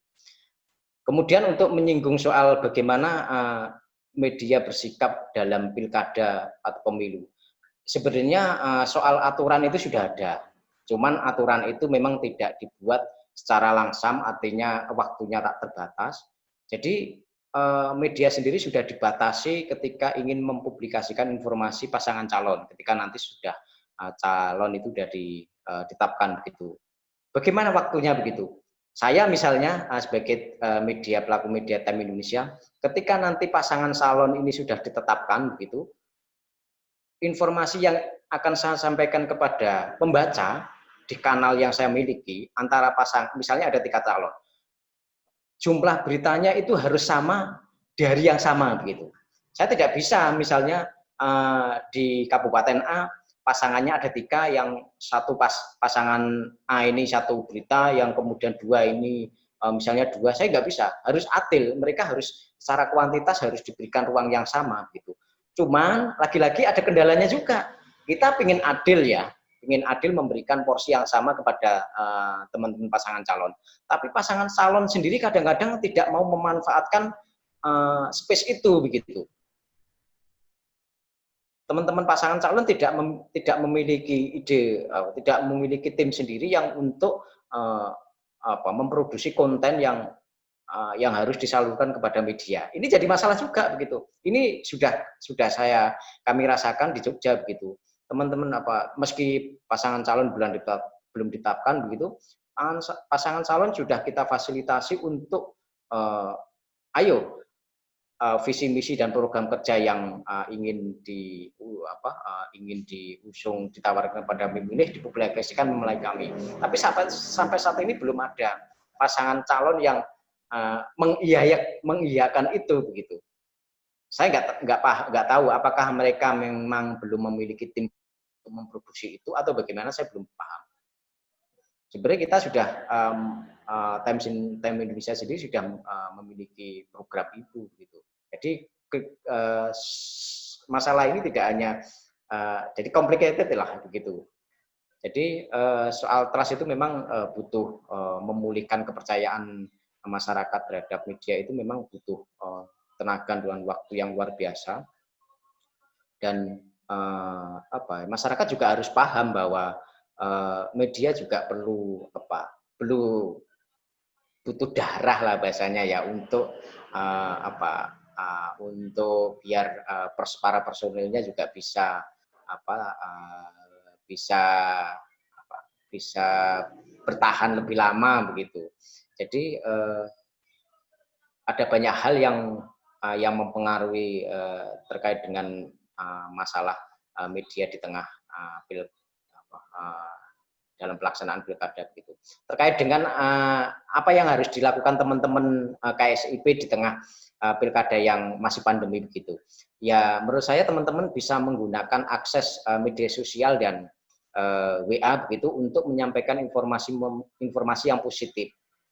Saya garis bawahi informasi yang positif pada khalayak. Karena kalau teman hanya memakai medsosnya sendiri begitu, tanpa medsos pribadi begitu, maksud saya tidak menggait para pemilik follower akun yang banyak begitu, juga akan sia-sia gitu. Jadi media sosial yang ada itu untuk untuk semaksimal mungkin untuk menyampaikan informasi positif yang ingin disampaikan teman-teman. Jadi informasi positif yang saya sampaikan misalnya begini, teman-teman menggaungkan politik uang, bahwa politik uang itu tidak baik, politik uang itu merusak generasi, politik uang itu merusak tatanan demokrasi begitu. Konten-konten itu harus disebarluaskan secara masif melalui bisa melalui WA, bisa melalui Twitter, bisa melalui IG, bisa melalui Facebook. Bentuknya apa aja, bisa flyer, bisa video begitu, dan disesuaikan dengan konstituen yang disasar gitu. Jadi dan kami pun juga siap bekerja sama memberikan proses yang baik kaitan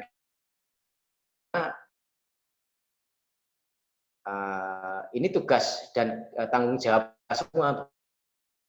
Dan saya ingin pilkada ini tidak hanya langsung turun ke lapangan. Teman-teman juga perlu membuat tim cyber khusus yang itu khusus memantau pilkada yang ada di wilayah tertentu dengan visi misi atau status-status yang digunakan oleh yang diproduksi oleh tim sukses maupun relawan dan para pendukungnya termasuk buzzer. Saya kalau boleh usul, jadi KSP perlu membentuk sebuah tim khusus yang media cyber yang mengawasi proses pilkada di digital gitu. Ya, ini baik karena di beberapa daerah yang saya terutama di Jogja, ketika saya memantau medsos itu, banyak teman-teman politisi begitu, termasuk relawan dan tim sukses itu membuat konten-konten yang menurut saya tidak mendidik begitu. Yang tidak mendidiknya itu begini, dia cenderung menyerang lawannya ketimbang menyampaikan visi misi program yang baik calonnya. Nah, ini jangan tidak baik, tidak sehat ya. Bisa dia juga artinya bahwa perlu diluruskan bahwa kalau ingin kampanye yang sehat, kampanye yang baik ya jangan menjelekkan orang, jangan menjelekkan orang maksudnya lawannya begitu. Jadi lebih baik mengunggulkan calonnya sendiri, program-program terobosannya yang ketimbang menjatuhkan pasangan. Gitu. Karena ini jika nanti pasangan yang merasa dirugikan itu nanti protes atau keberatan bisa menuntut ke pembuat status atau yang komentar ini ke masuk dalam undang-undang ITE begitu. Ini yang perlu saya tekankan pada kita semua bahwa digital ini sebuah berkah, sebuah anugerah dan sebuah sebuah teknologi yang luar biasa untuk kehidupan kita, tapi juga ada dampak negatifnya begitu. Jika kita tidak mampu mengontrolnya, jika kita tidak mampu memilah-milah antara ini yang baik dan yang buruk begitu. Mungkin itu yang bisa saya sampaikan gitu. Terima kasih. Terima kasih Mas Revaldi atas penyampaian materinya tadi. Kita bakal move ke Mas Iqbal Hatami ya untuk merespon mengenai pertanyaan dari Mas Sutrisno dan Mbak Ramiati mengenai keberimbangan media tadinya. Mas Iqbal. Terima kasih Mas Fairuz. Mungkin saya nambahkan ya, karena tadi sudah sangat lengkap dijelaskan terkait dengan fenomena ini. Saya ingin menambahkan sedikit bahwa memang hari ini iklim dari ruang publik maya kita atau ruang publik daring kita itu memang sudah tidak sehat. Artinya informasi-informasi hari ini memang sangat banjir, tidak berimbang juga, dan solusinya seperti apa. Hari ini dengan tersedianya ruang maya atau ruang daring ini membuka peluang bagi kita semua untuk membuat media alternatif. Media alternatif ini seperti apa? Tiap dari kita bisa menjadi konten produsen ya. Artinya harapannya kita sebagai penggiat dari kepemiluan yang fokus pada isu kepemiluan, kita bisa kemudian misalkan satu hari sekali membuat konten yang bisa berdampak secara positif atau buat konten kepemiluan yang bisa mengedukasi, yang informatif pada masyarakat. Ini saya pikir bisa menjadi counter narasi. Artinya narasi-narasi negatif atau narasi-narasi yang tidak baik terkait dengan kepemiluan atau pilkada misalkan, itu kita bisa counter dengan narasi yang kita bangun bersama. Misalnya kita dari teman-teman memantau pilkada, kita sama-sama misalkan bikin serentak, misalkan membuat tweet atau Instagram terkait dengan satu topik, misalnya politik uang. Kita produksi secara masif, dan itu harapannya bisa menjadi counter narasi dari narasi-narasi negatif yang beredar. Karena memang hari ini era media yang begitu masif juga kita tidak bisa mengontrol dengan dengan efektif, karena dari puluhan ribu media online, bahkan ratusan ribu media online yang hari ini hadir, yang benar menyatakan diri sebagai media pers, tapi kan nyatanya yang terdaftar di Dewan Pers hanya seribuan, atau bahkan tidak sampai 1.000, saya lupa data update berapa, itu hanya sedikit, sangat jauh dari banyak website, misalkan website belajar misalkan, atau website yang dikelola hanya untuk informasi tertentu. Nah, ini harus kita tetangkan. Artinya mulailah dari diri kita sendiri, itu yang pertama. Yang kedua, kita bisa mulai juga mengedukasi orang di sekitar kita. Artinya dengan literasi digital yang bagus dalam diri kita, kita bisa menularkannya dengan orang lain, dan kita bisa memberikan kebermanfaatan dengan konten-konten yang kita bikin, entah melalui tulisan, video, foto, TikTok mungkin, atau yang lainnya, hal-hal yang kreatif yang biasa milenial lakukan. Itu mungkin Mas Fairuz, tambahan sedikit dari saya. Pemaparan tadi ada jadi mengenai undang-undang juga ya, ketika ada postingan yang menurut masyarakat tidak disukai bahkan atau negatif, itu bisa dilaporkan. Yang menjadi menarik begini Mas, jika memang undang-undang itu, mohon maaf jika memang undang-undang itu disalahkan suatu saat nanti, bahkan bisa menjadi bumerang itu bagaimana? Tapi sebelum menjawab pertanyaan itu Mas, itu pertanyaan pribadi dari saya nih. Ini ada menyambung pertanyaan yang kurang lebih sama seperti yang tadi saya sampaikan. Ada dari Mas Fajrul, beliau menanyakan bagaimana kekuatan UU ITE dalam mengupayakan pengawasan media untuk menyongsong pemilu. Itu seperti itu pertanyaannya ya. Mungkin bisa langsung direspon pertama Mas Fajar dulu ya, Mas Jun nih. Halo Mas Jun. Siap. Monggo Mas Jun. Sun. Kalau menurut saya sepakat dikatakan Mas Amar tadi ya sebelum saya jawab, bahwa teman-teman harus membangun pengawasan terhadap konten di media, termasuk media sosial. Ya, saya ambil benchmarking tadi kan Mavindo, Masyarakat Anti Fitnah Indonesia.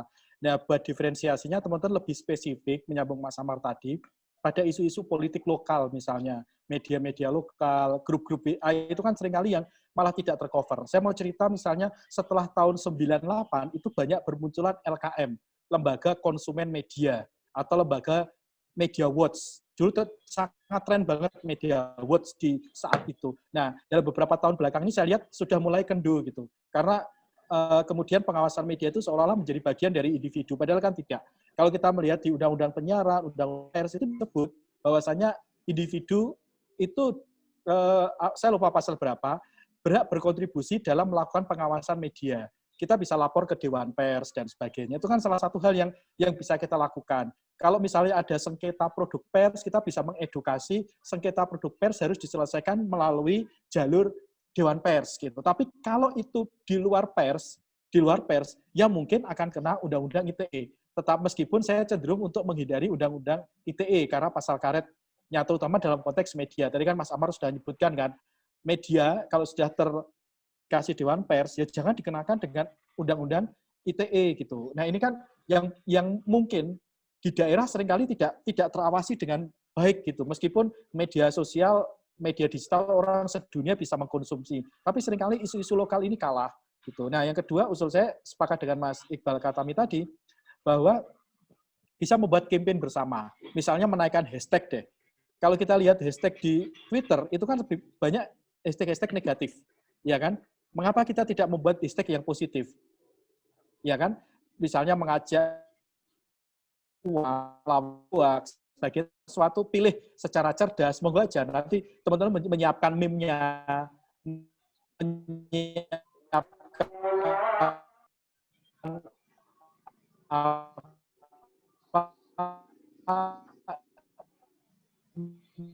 meme tweetbotnya, orang bebas mengaksesnya, ada logo KISP, dan sebagainya. Jadi kalau menjawab pertanyaan tadi, apakah undang-undang itu kalau undang pers itu yang harus dikedepankan. Semacam media watch gitu, sebagai wujud partisipasi kita, bahwa virtual, dunia maya itu yang seringkali terlewat untuk diawasi. Begitu Mas Virus. Baik, terima kasih Mas Jun atas jawabannya. Mungkin kita bakal move ke Mas Riyadi. Moga Mas Riyadi untuk menanggapi pertanyaan tadi. Ya, jadi sebenarnya ini yang banyak diketahui oleh publik ya. Sebenarnya kami pelaku media mainstream yang sudah terverifikasi oleh Dewan Pers itu sebenarnya memiliki aturan yang harus ditaati terkait dengan pemilu atau pemilu kada gitu.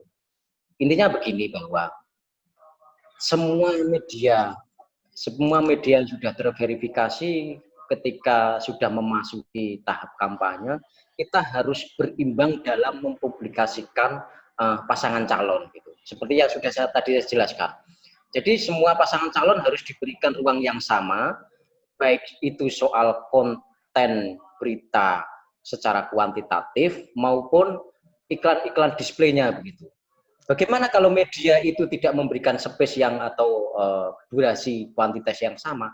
Kita bisa dilaporkan ke Dewan Pers melalui KPU, gitu. Dan itu bisa berakibat nanti kita masuk kalau tidak salah kita juga akan disidang di Dewan Pers gitu. Jadi ini yang belum banyak diketahui oleh media. Jadi ketika waktu pilkada beberapa tahun yang lalu tempat beberapa media lokal di Jogja itu sempat dilaporkan ke KPU oleh pasangan calon. Karena apa? Media ini tidak memberikan porsi yang sama terhadap informasi pasangan calon. Ada 2 calon misalnya ya, pasangan calon A ini setiap hari space-nya gede, misalnya kalau di print, atau kuantitasnya banyak. Sementara yang B ini space-nya kecil dan kuantitasnya banyak. Itu bisa dilaporkan ke KPU. Gitu. Dan KPU nanti akan berkirim surat ke media tersebut. Jika tidak ditanggapi, maka itu akan diteruskan ke Dewan Pers. Ini yang mungkin belum dipahami oleh teman-teman. Dan ini ya kami sebagai pelaku media sebenarnya ingin lagi-lagi ya, saya sendiri sebagai pelaku media ingin berlaku adil sebenarnya pada semua calon. Tapi kadang-kadang ada pasangan calon yang tidak memiliki tim khusus yang untuk memproduksi berita misalnya tuh. Ya kan bukan kesalahan kita juga. Karena kan kita juga keterbatasan SDM ya, gitu. Kalau misalnya tim ada 2 pasangan calon, pasangan nomor yang A ini punya tim yang handal yang untuk memproduksi konten gitu. Sementara yang B tidak punya. Bagaimana kita akan memproduksi informasi punyanya si pasangan B, sementara pasangan B saja tidak aware terhadap dirinya sendiri gitu. Kan jadi persoalan juga. Jadi tidak serta-merta juga langsung ketika ada media ini lebih banyak memberitakan ini langsung dijustifikasi bahwa media ini pro ini, jangan. Karena siapa tahu juga di balik itu ada persoalan yang sebenarnya juga itu tidak diketahui oleh publik begitu. Kalau jadi dia untuk memberikan porsi yang sama gitu. Karena saya sendiri juga dengan para calon bupati yang ada di Jogja, ketika ketemu juga saya juga selalu mengingatkan bahwa tim sukses jenengan-jenengan nanti ketika sudah resmi menjadi pasangan calon harus membuat grup WA yang itu berisikan teman-teman wartawan. Ketika ada informasi apapun, kegiatan apapun gitu, ya mohon sedianya di-share di grup itu. Dan adminnya tim sukses. Lagi-lagi tim sukses, adminnya tim sukses. Sehingga apa? Nanti teman-teman semua media bisa memantau kegiatannya ini, bisa memilih juga ini yang layak, ini kira-kira yang perlu diangkat gitu. Dan kami tidak memiliki kewajiban semua kegiatan itu harus dipublish, enggak. Ya, tadi karena keterbatasan SDM, keterbatasan waktu juga kita juga tidak bisa memberikan ruang yang semua kegiatan harus terpublish di media kami. Gitu. Tapi pada intinya kami akan berusaha berlaku adil kaitan dengan kuantitas maupun space terhadap pasangan calon. Karena itu sudah diamanatkan oleh undang-undang begitu. Mau nggak mau kita harus berlaku itu. Tapi juga tadi pasangan calon tim sukses harus paham tugasnya juga gitu. Terkait juga apa yang harus dilakukan untuk menginformasikan program dan visi misinya kepada publik. Gitu. Mungkin itu yang kanan saya. Gitu. Terima kasih. Baik, terima kasih Mas Riyadi atas pemaparan responnya tadi, atas pertanyaan yang telah diberikan. Nanti kita pindah ke Mas Iqbal Hatami untuk merespon pertanyaan tadi. Halo Mas Iqbal. Halo. Oke, baik. Masuk Mas. Ya, kita tambahkan sedikit lagi ya terkait dengan UITE ya, UITE dalam mengawasi media dalam tahapan-tahapan pilkada. Saya pikir dalam hal ini kekritisan kita juga lebih perlu ya terkait dengan apa yang mungkin di media kurang sampaikan atau tidak beri sampaikan. Nantinya ketika kritikan ini kita bisa berikan pada media dalam pemberitaannya mungkin sebelum kita mungkin berlanjut ke UITE. Kecuali kemudian memang seperti disebutkan oleh pemateri sebelumnya tadi, jika memang ada delik-delik pelanggaran yang kemudian menyalahi atau kemudian melanggar dari pasal-pasal dalam UITE atau mungkin dalam undang-undang pers juga. Nah, tapi selain itu, saya juga mungkin perlu ingin menyampaikan terkait dengan sisi UITE dari sisi kita sebagai masyarakat. Kita sebagai masyarakat, artinya kita juga harus memahami makna dari UITE ini sendiri agar bukan yang kemudian terjerat karena kita memiliki kesamaan dengan media sama ya suatu saat kita yang terjerat bisa jadi. Oleh karena itu kita juga perlu mempelajarinya agar kita bisa memproduksi pesan sosial media dengan narasi-narasi yang terus positif, narasi-narasi yang benar dan tetap hati-hati juga dalam membagikan informasi-informasi. Mungkin cukup itu Mas Virus dari saya. Baik, terima kasih atas jawabannya Mas Iqbal Hatami tadi. Oke, di sini ada beberapa pertanyaan tapi mungkin akan kita bacakan nanti. Tadi ada menarik yang dibahas oleh Mas Riyadi ya pertama, Mas Fajar Jun yang pertama. Jadi yang jadi pertanyaan gini Mas, ketika kita sering menemukan mengenai hashtag-hashtag negatif di Twitter atau bahkan media lainnya, apakah itu memang gara-gara segmentasi pengguna media sosial di Indonesia memang suka seperti itu atau memang ada faktor yang lain Mas, mungkin psikologis atau bagaimana pola komunikasi mereka? Penting untuk diketahui untuk bagaimana kita bisa meng-counter hashtag-hashtag negatif itu. Lalu yang kedua kalau saya lihat dari Mas Riyadi kan tadi menyampaikan mengenai jika ada berita yang tidak berimbang antara media satu dan media lainnya mengenai kandidat bisa saja dilaporkan ke KPU ya. Nah, bagaimana dari pertanyaan gini, bagaimana peran publik itu bisa melaporkan ketemuannya tersebut? Apakah ada indikator-indikator khusus atau mungkin apa yang perlu dipersiapkan bukti-buktinya kepada KPU untuk KPU bisa menindaklanjuti kepada media tersebut? Monggo pertama Mas Jun mungkin Mas bisa ditanggapi Mas. Ya, terima kasih. Kalau kembali ke tagar tadi ya, Ya, kita berangkat ke teori awal dari Dennis McWell tadi, bahwa new media atau media sosial itu digunakan salah satunya untuk social presence. Jadi mereka di situ kan ingin menghadirkan kehadiran sosialnya. Nah, menariknya social presence sekarang itu diwujudkan dengan akun-akun alter. Akun-akun yang kita tidak tahu siapa itu pemiliknya gitu. Nah, artinya di media sosial kita harus membedakan, saya setuju dengan Mas Amar tadi, kita harus membedakan media sosial dengan media profesional atau media massa. Tapi kalau media sosial yang terafiliasi kepada media, ya kita harus maklumi, meyakini bahwa itu dikelola dengan ritme media. Ya, kalau itu kan ada proses gatekeeping, ada proses newsroom. Kalau di media sosial kan tidak ada proses gatekeeping, tidak ada proses newsroom. Makanya kemudian muncul tagar-tagar seperti itu. Maka kemudian sekarang kan battlefield-nya, lapangan medan pertempurannya kan semakin apa ya, semakin susah untuk dipetakan menurut saya. Jadi kalau dulu kan kelihatan itu gitu. Di era Orde Baru, pemilik adalah 1, 2, 3. Pemilik stasiun TV adalah ABC. Sekarang pemilik media sosial, buzzer-buzzer, kadang kita nggak ngerti siapa orang di balik itu. Nah, maka sebenarnya tantangan buat teman-teman sekarang itu jauh lebih susah dibanding di zaman kami misalnya. Kalau di zaman kami saat jadi mahasiswa dulu kan berhadapan dengan institusi yang kelihatan. Nah, sekarang kan tidak.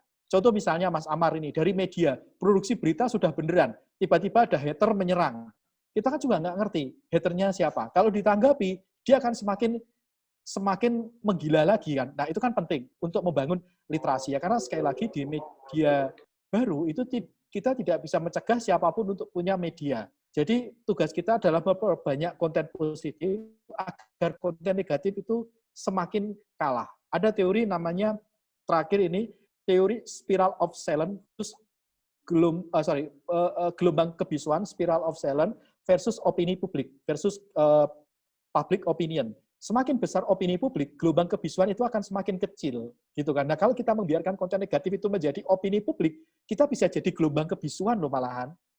Ya kan? Nah, tugas kita kan membangun opini publiknya itu menggunakan media sosial dengan baik dan sebagainya. Saya sebut berkali-kali tadi misalnya teman-teman Mavindo kan enak atau mereka menjabarkan ini hoax atau tidak, berita aslinya yang mana dan sebagainya. Ini kan penting untuk memahami tentang ekosistem media digital sekarang. Makanya penting teman-teman mungkin diskusi lebih banyak nanti dengan Mas Amaryadi, dengan teman-teman yang di media digital untuk semakin punya insight tentang bagaimana teknologi media digital ini ekosistemnya bekerja. Begitu Mas Virus. Baik, terima kasih Mas Fajar Junaidi. Tadi disampaikan mengenai kita harus perbanyak konten-konten positif ya untuk menutupi konten-konten negatifnya. Selanjutnya Mas Riyadi mungkin bisa ditanggapi Mas tentang mungkin mekanisme bagaimana pelaporan ke KPU mengenai ketidakberimbangan media kandidat mungkin. Monggo Mas. Oke. Jadi untuk mengawasi media butuh infrastruktur dan butuh kejadian. Tapi semua itu ketika dimiliki menjadi mudah. Karena apa? Karena semua perangkatnya sudah sepanjang terkoneksi dengan internet, sepanjang infrastrukturnya juga lengkap. Bagaimana caranya? Ini saya kasih contoh ya. Untuk tracking bahwa media ini digital ya, berimbang atau tidak itu gampang. Artinya gampangnya begini, teman-teman bisa membentuk yang namanya tim cyber forensik gitu, yang untuk khusus untuk mengawasi pilkada di daerah A ini gitu. Itu tinggal searching aja di Google itu. Nanti misalnya pasangan calon AB gitu, tanggal misalnya sekarang Sabtu 15 Agustus begitu. Nanti akan muncul di situ, berita yang menayangkan calon ini begitu. Atau misalnya begini, yang paling mudah itu begini, berita pasangan calon pilkada di Kabupaten Sleman misalnya, hari Sabtu 15 Agustus 2020 gitu. Nanti akan muncul berita-berita yang kaitan dengan pasangan calon di hari itu. Nanti bisa dipilah misalnya, oh media ini menayangkan itu di tanggal terbit yang itu, kira-kira si pasangan ini diterbitkan atau tidak, yang ini diterbitkan atau tidak gitu. Ketika itu dilakukan, saya kira menjadi, tapi memang lebih banyak karena butuh diulang, tidak hanya mengenai dari Google, tapi juga perlu verifikasi juga, kalau bisa juga ke media yang bersangkutan yang memproduksi setidaknya. Oh ini ada saya ingin mencari berita pasangan A, tapi kok yang berita B yang di hari ini kok nggak ada? Apa memang tidak ada begitu? Investigasinya bisa begitu. Tanya ke medianya. Kalau memang tidak ada, mungkin itu bisa didata nanti gitu, dan nanti bisa direkap, dan hasil rekapannya misalnya hasil penelusuran tadi bisa dibawa, bukan dilaporkan ke KPU tapi dilaporkan ke Bawaslu. Sorry, ini saya ada kekeliruan. Jadi media yang tidak berimbang dalam pemberitaan itu bisa dilaporkan ke Bawaslu, oleh Bawaslu diklarifikasi kaitan dengan aduan masyarakat. Apakah misalnya aduan media ini hari ini hanya sepanjang minggu ini hanya memberitakan pasangan ini aja gitu. Oleh media ini benar tidak yang dilaporkan itu gitu. Kalau misalnya benar atau tidak ya nanti jawabannya ada di Bawaslu. Tentu juga media ini juga nanti ada skema sendiri ya dalam menjawab. Jadi mungkin juga sudah menyiapkan alasan-alasan atau apa begitu yang akan disampaikan ke Bawaslu. Ini yang mungkin belum banyak diketahui oleh teman-teman pemantau, termasuk para partai politik. Ini sekedar intermezzo ya. Jadi beberapa waktu yang lalu ada pasangan calon, bukan pasangan calon karena belum daftar ke KPU. Ada bakal calon pasangan ya. Ada bakal pasangan calon melaporkan ke Bawaslu kaitan media tertentu gitu, katanya tidak berimbang dalam mempublikasikan gitu. Tapi karena pasangan calon yang tim sukses pasangan calon yang melaporkan ke Bawaslu ini saat ini tahapannya belum memasuki kampanye, sehingga Bawaslu menolak itu gitu. Karena aturannya memang kan belum masa kampanye sekarang gitu. Karena pasangan calon aja belum ada. Sekarang status mereka kan baru bakal calon gitu. Ketika nanti sudah daftar dan sudah ditetapkan, baru mereka menjadi pasangan calon. Nah ini yang pembeda-pembeda ini juga harus dipahami teman-teman termasuk masyarakat gitu. Jangan kebiau ya sekarang belum menjadi pasangan calon udah lapor ini.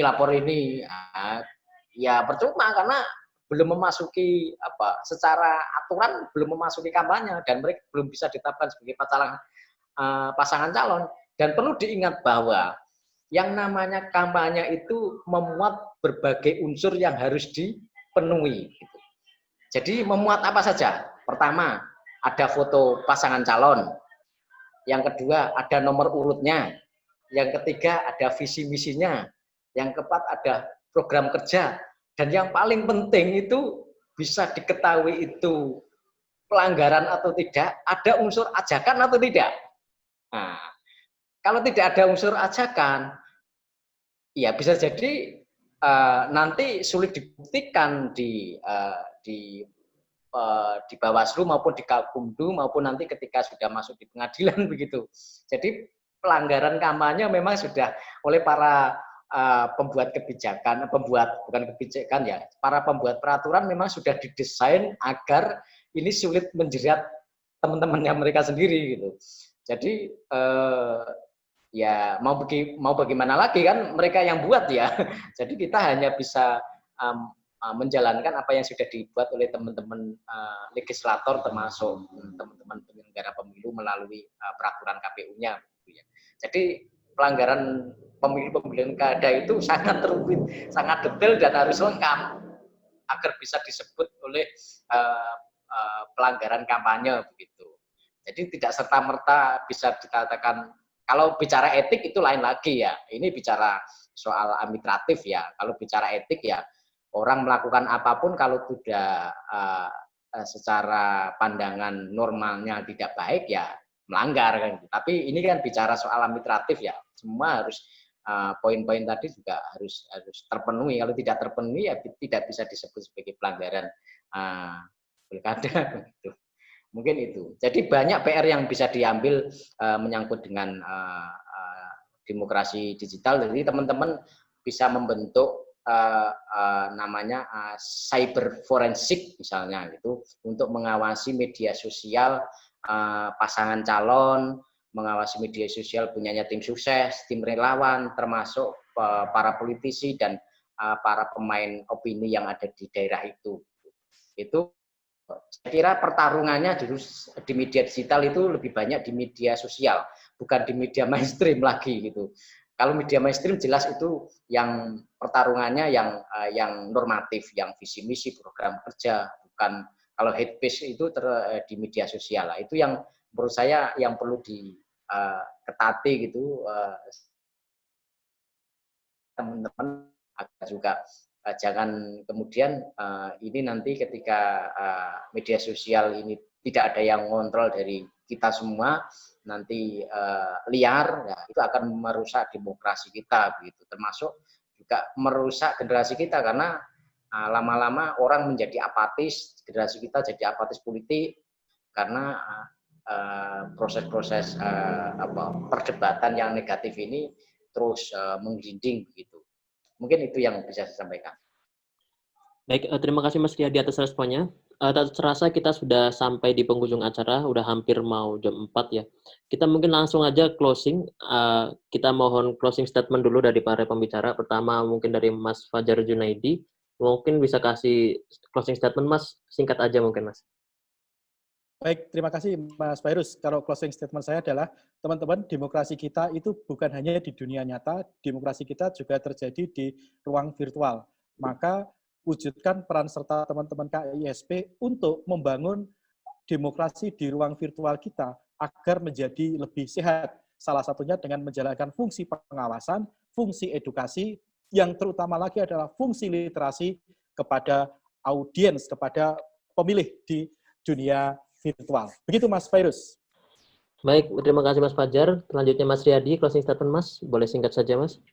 Ya, jadi menyongsong era pilkada digital ini teman-teman KISP dan masyarakat juga nanti bisa berpartisipasi dalam digital dengan cara memproduksi konten dan mengkonsumsi konten yang positif gitu. Artinya positif ya tidak menjelekkan pasangan tertentu gitu. Dan itu kami sebagai media mainstream siaplah bekerja sama dengan teman-teman KISP. Kemarin juga sudah kita sampaikan kepada teman-teman ketika audiensi ke kami, teman-teman bisa menyampaikan melalui KISP dan nanti yang istilahnya itu digital jurnalisme tadi. Hasil temuan atau gagasan teman-teman bisa disampaikan melalui Indonesia, bisa berupa berita maupun opini begitu. Jadi mari kita kawal sama-sama pilkada digital ini. Semoga tidak semakin banyak orang yang apatis terhadap politik, sehingga ke depan generasi kita menjadi generasi yang yang bisa. Terima kasih. Baik, terima kasih Mas. Selanjutnya Mas Iqbal Hatami untuk closing statement. Jadi mungkin dengan hadirnya fenomena demokrasi digital yang nanti akan kita banyak hadapi di Pilkada 2020 nanti, bisa menjadi momentum untuk kemudian terhadap isu-isu kepemiluan. Artinya dengan hadirnya media sosial ini, info-info penting terkait dengan isu-isu kepemiluan bisa kita sharekan, bisa kita agar nanti masyarakat mendapatkan informasi yang mengedukatif, informasi yang kemudian bisa membangun awareness untuk sama-sama bergerak mengawal Pilkada 2020 ini. Itu mungkin dari saya. Terima kasih untuk para pemateri dan peserta semua. Assalamualaikum warahmatullahi wabarakatuh. Waalaikumsalam warahmatullahi wabarakatuh. Terima kasih Mas Iqbal atas closing statement-nya. Saya coba tarik kesimpulan bahwa seluruh diskusi ini membicarakan atau menghasilkan sebuah gagasan bahwa peran civil society dan media ini sangat penting untuk mengawal demokrasi khususnya pada Pilkada tahun 2020. Ditambah lagi di tengah pandemi gini ketika penetrasi pengguna internet itu semakin tinggi, maka dari itu peran kita sebagai civil society dan media harus terus menyebarkan konten positif di media. Nah, hal ini bakal selaras dengan RTL yang akan disampaikan oleh KISP nanti di akhir acara kita di akhir bulan ini untuk menindaklanjuti perihal kelas-kelas yang telah kita lewati sebelumnya. Baik, begitu saya sampaikan terima kasih untuk para pembicara, Mas Jun, Mas Riyadi, Mas Iqbal, ucapkan terima kasih yang sangat besar telah meluangkan waktunya untuk berdiskusi bersama kami di sini.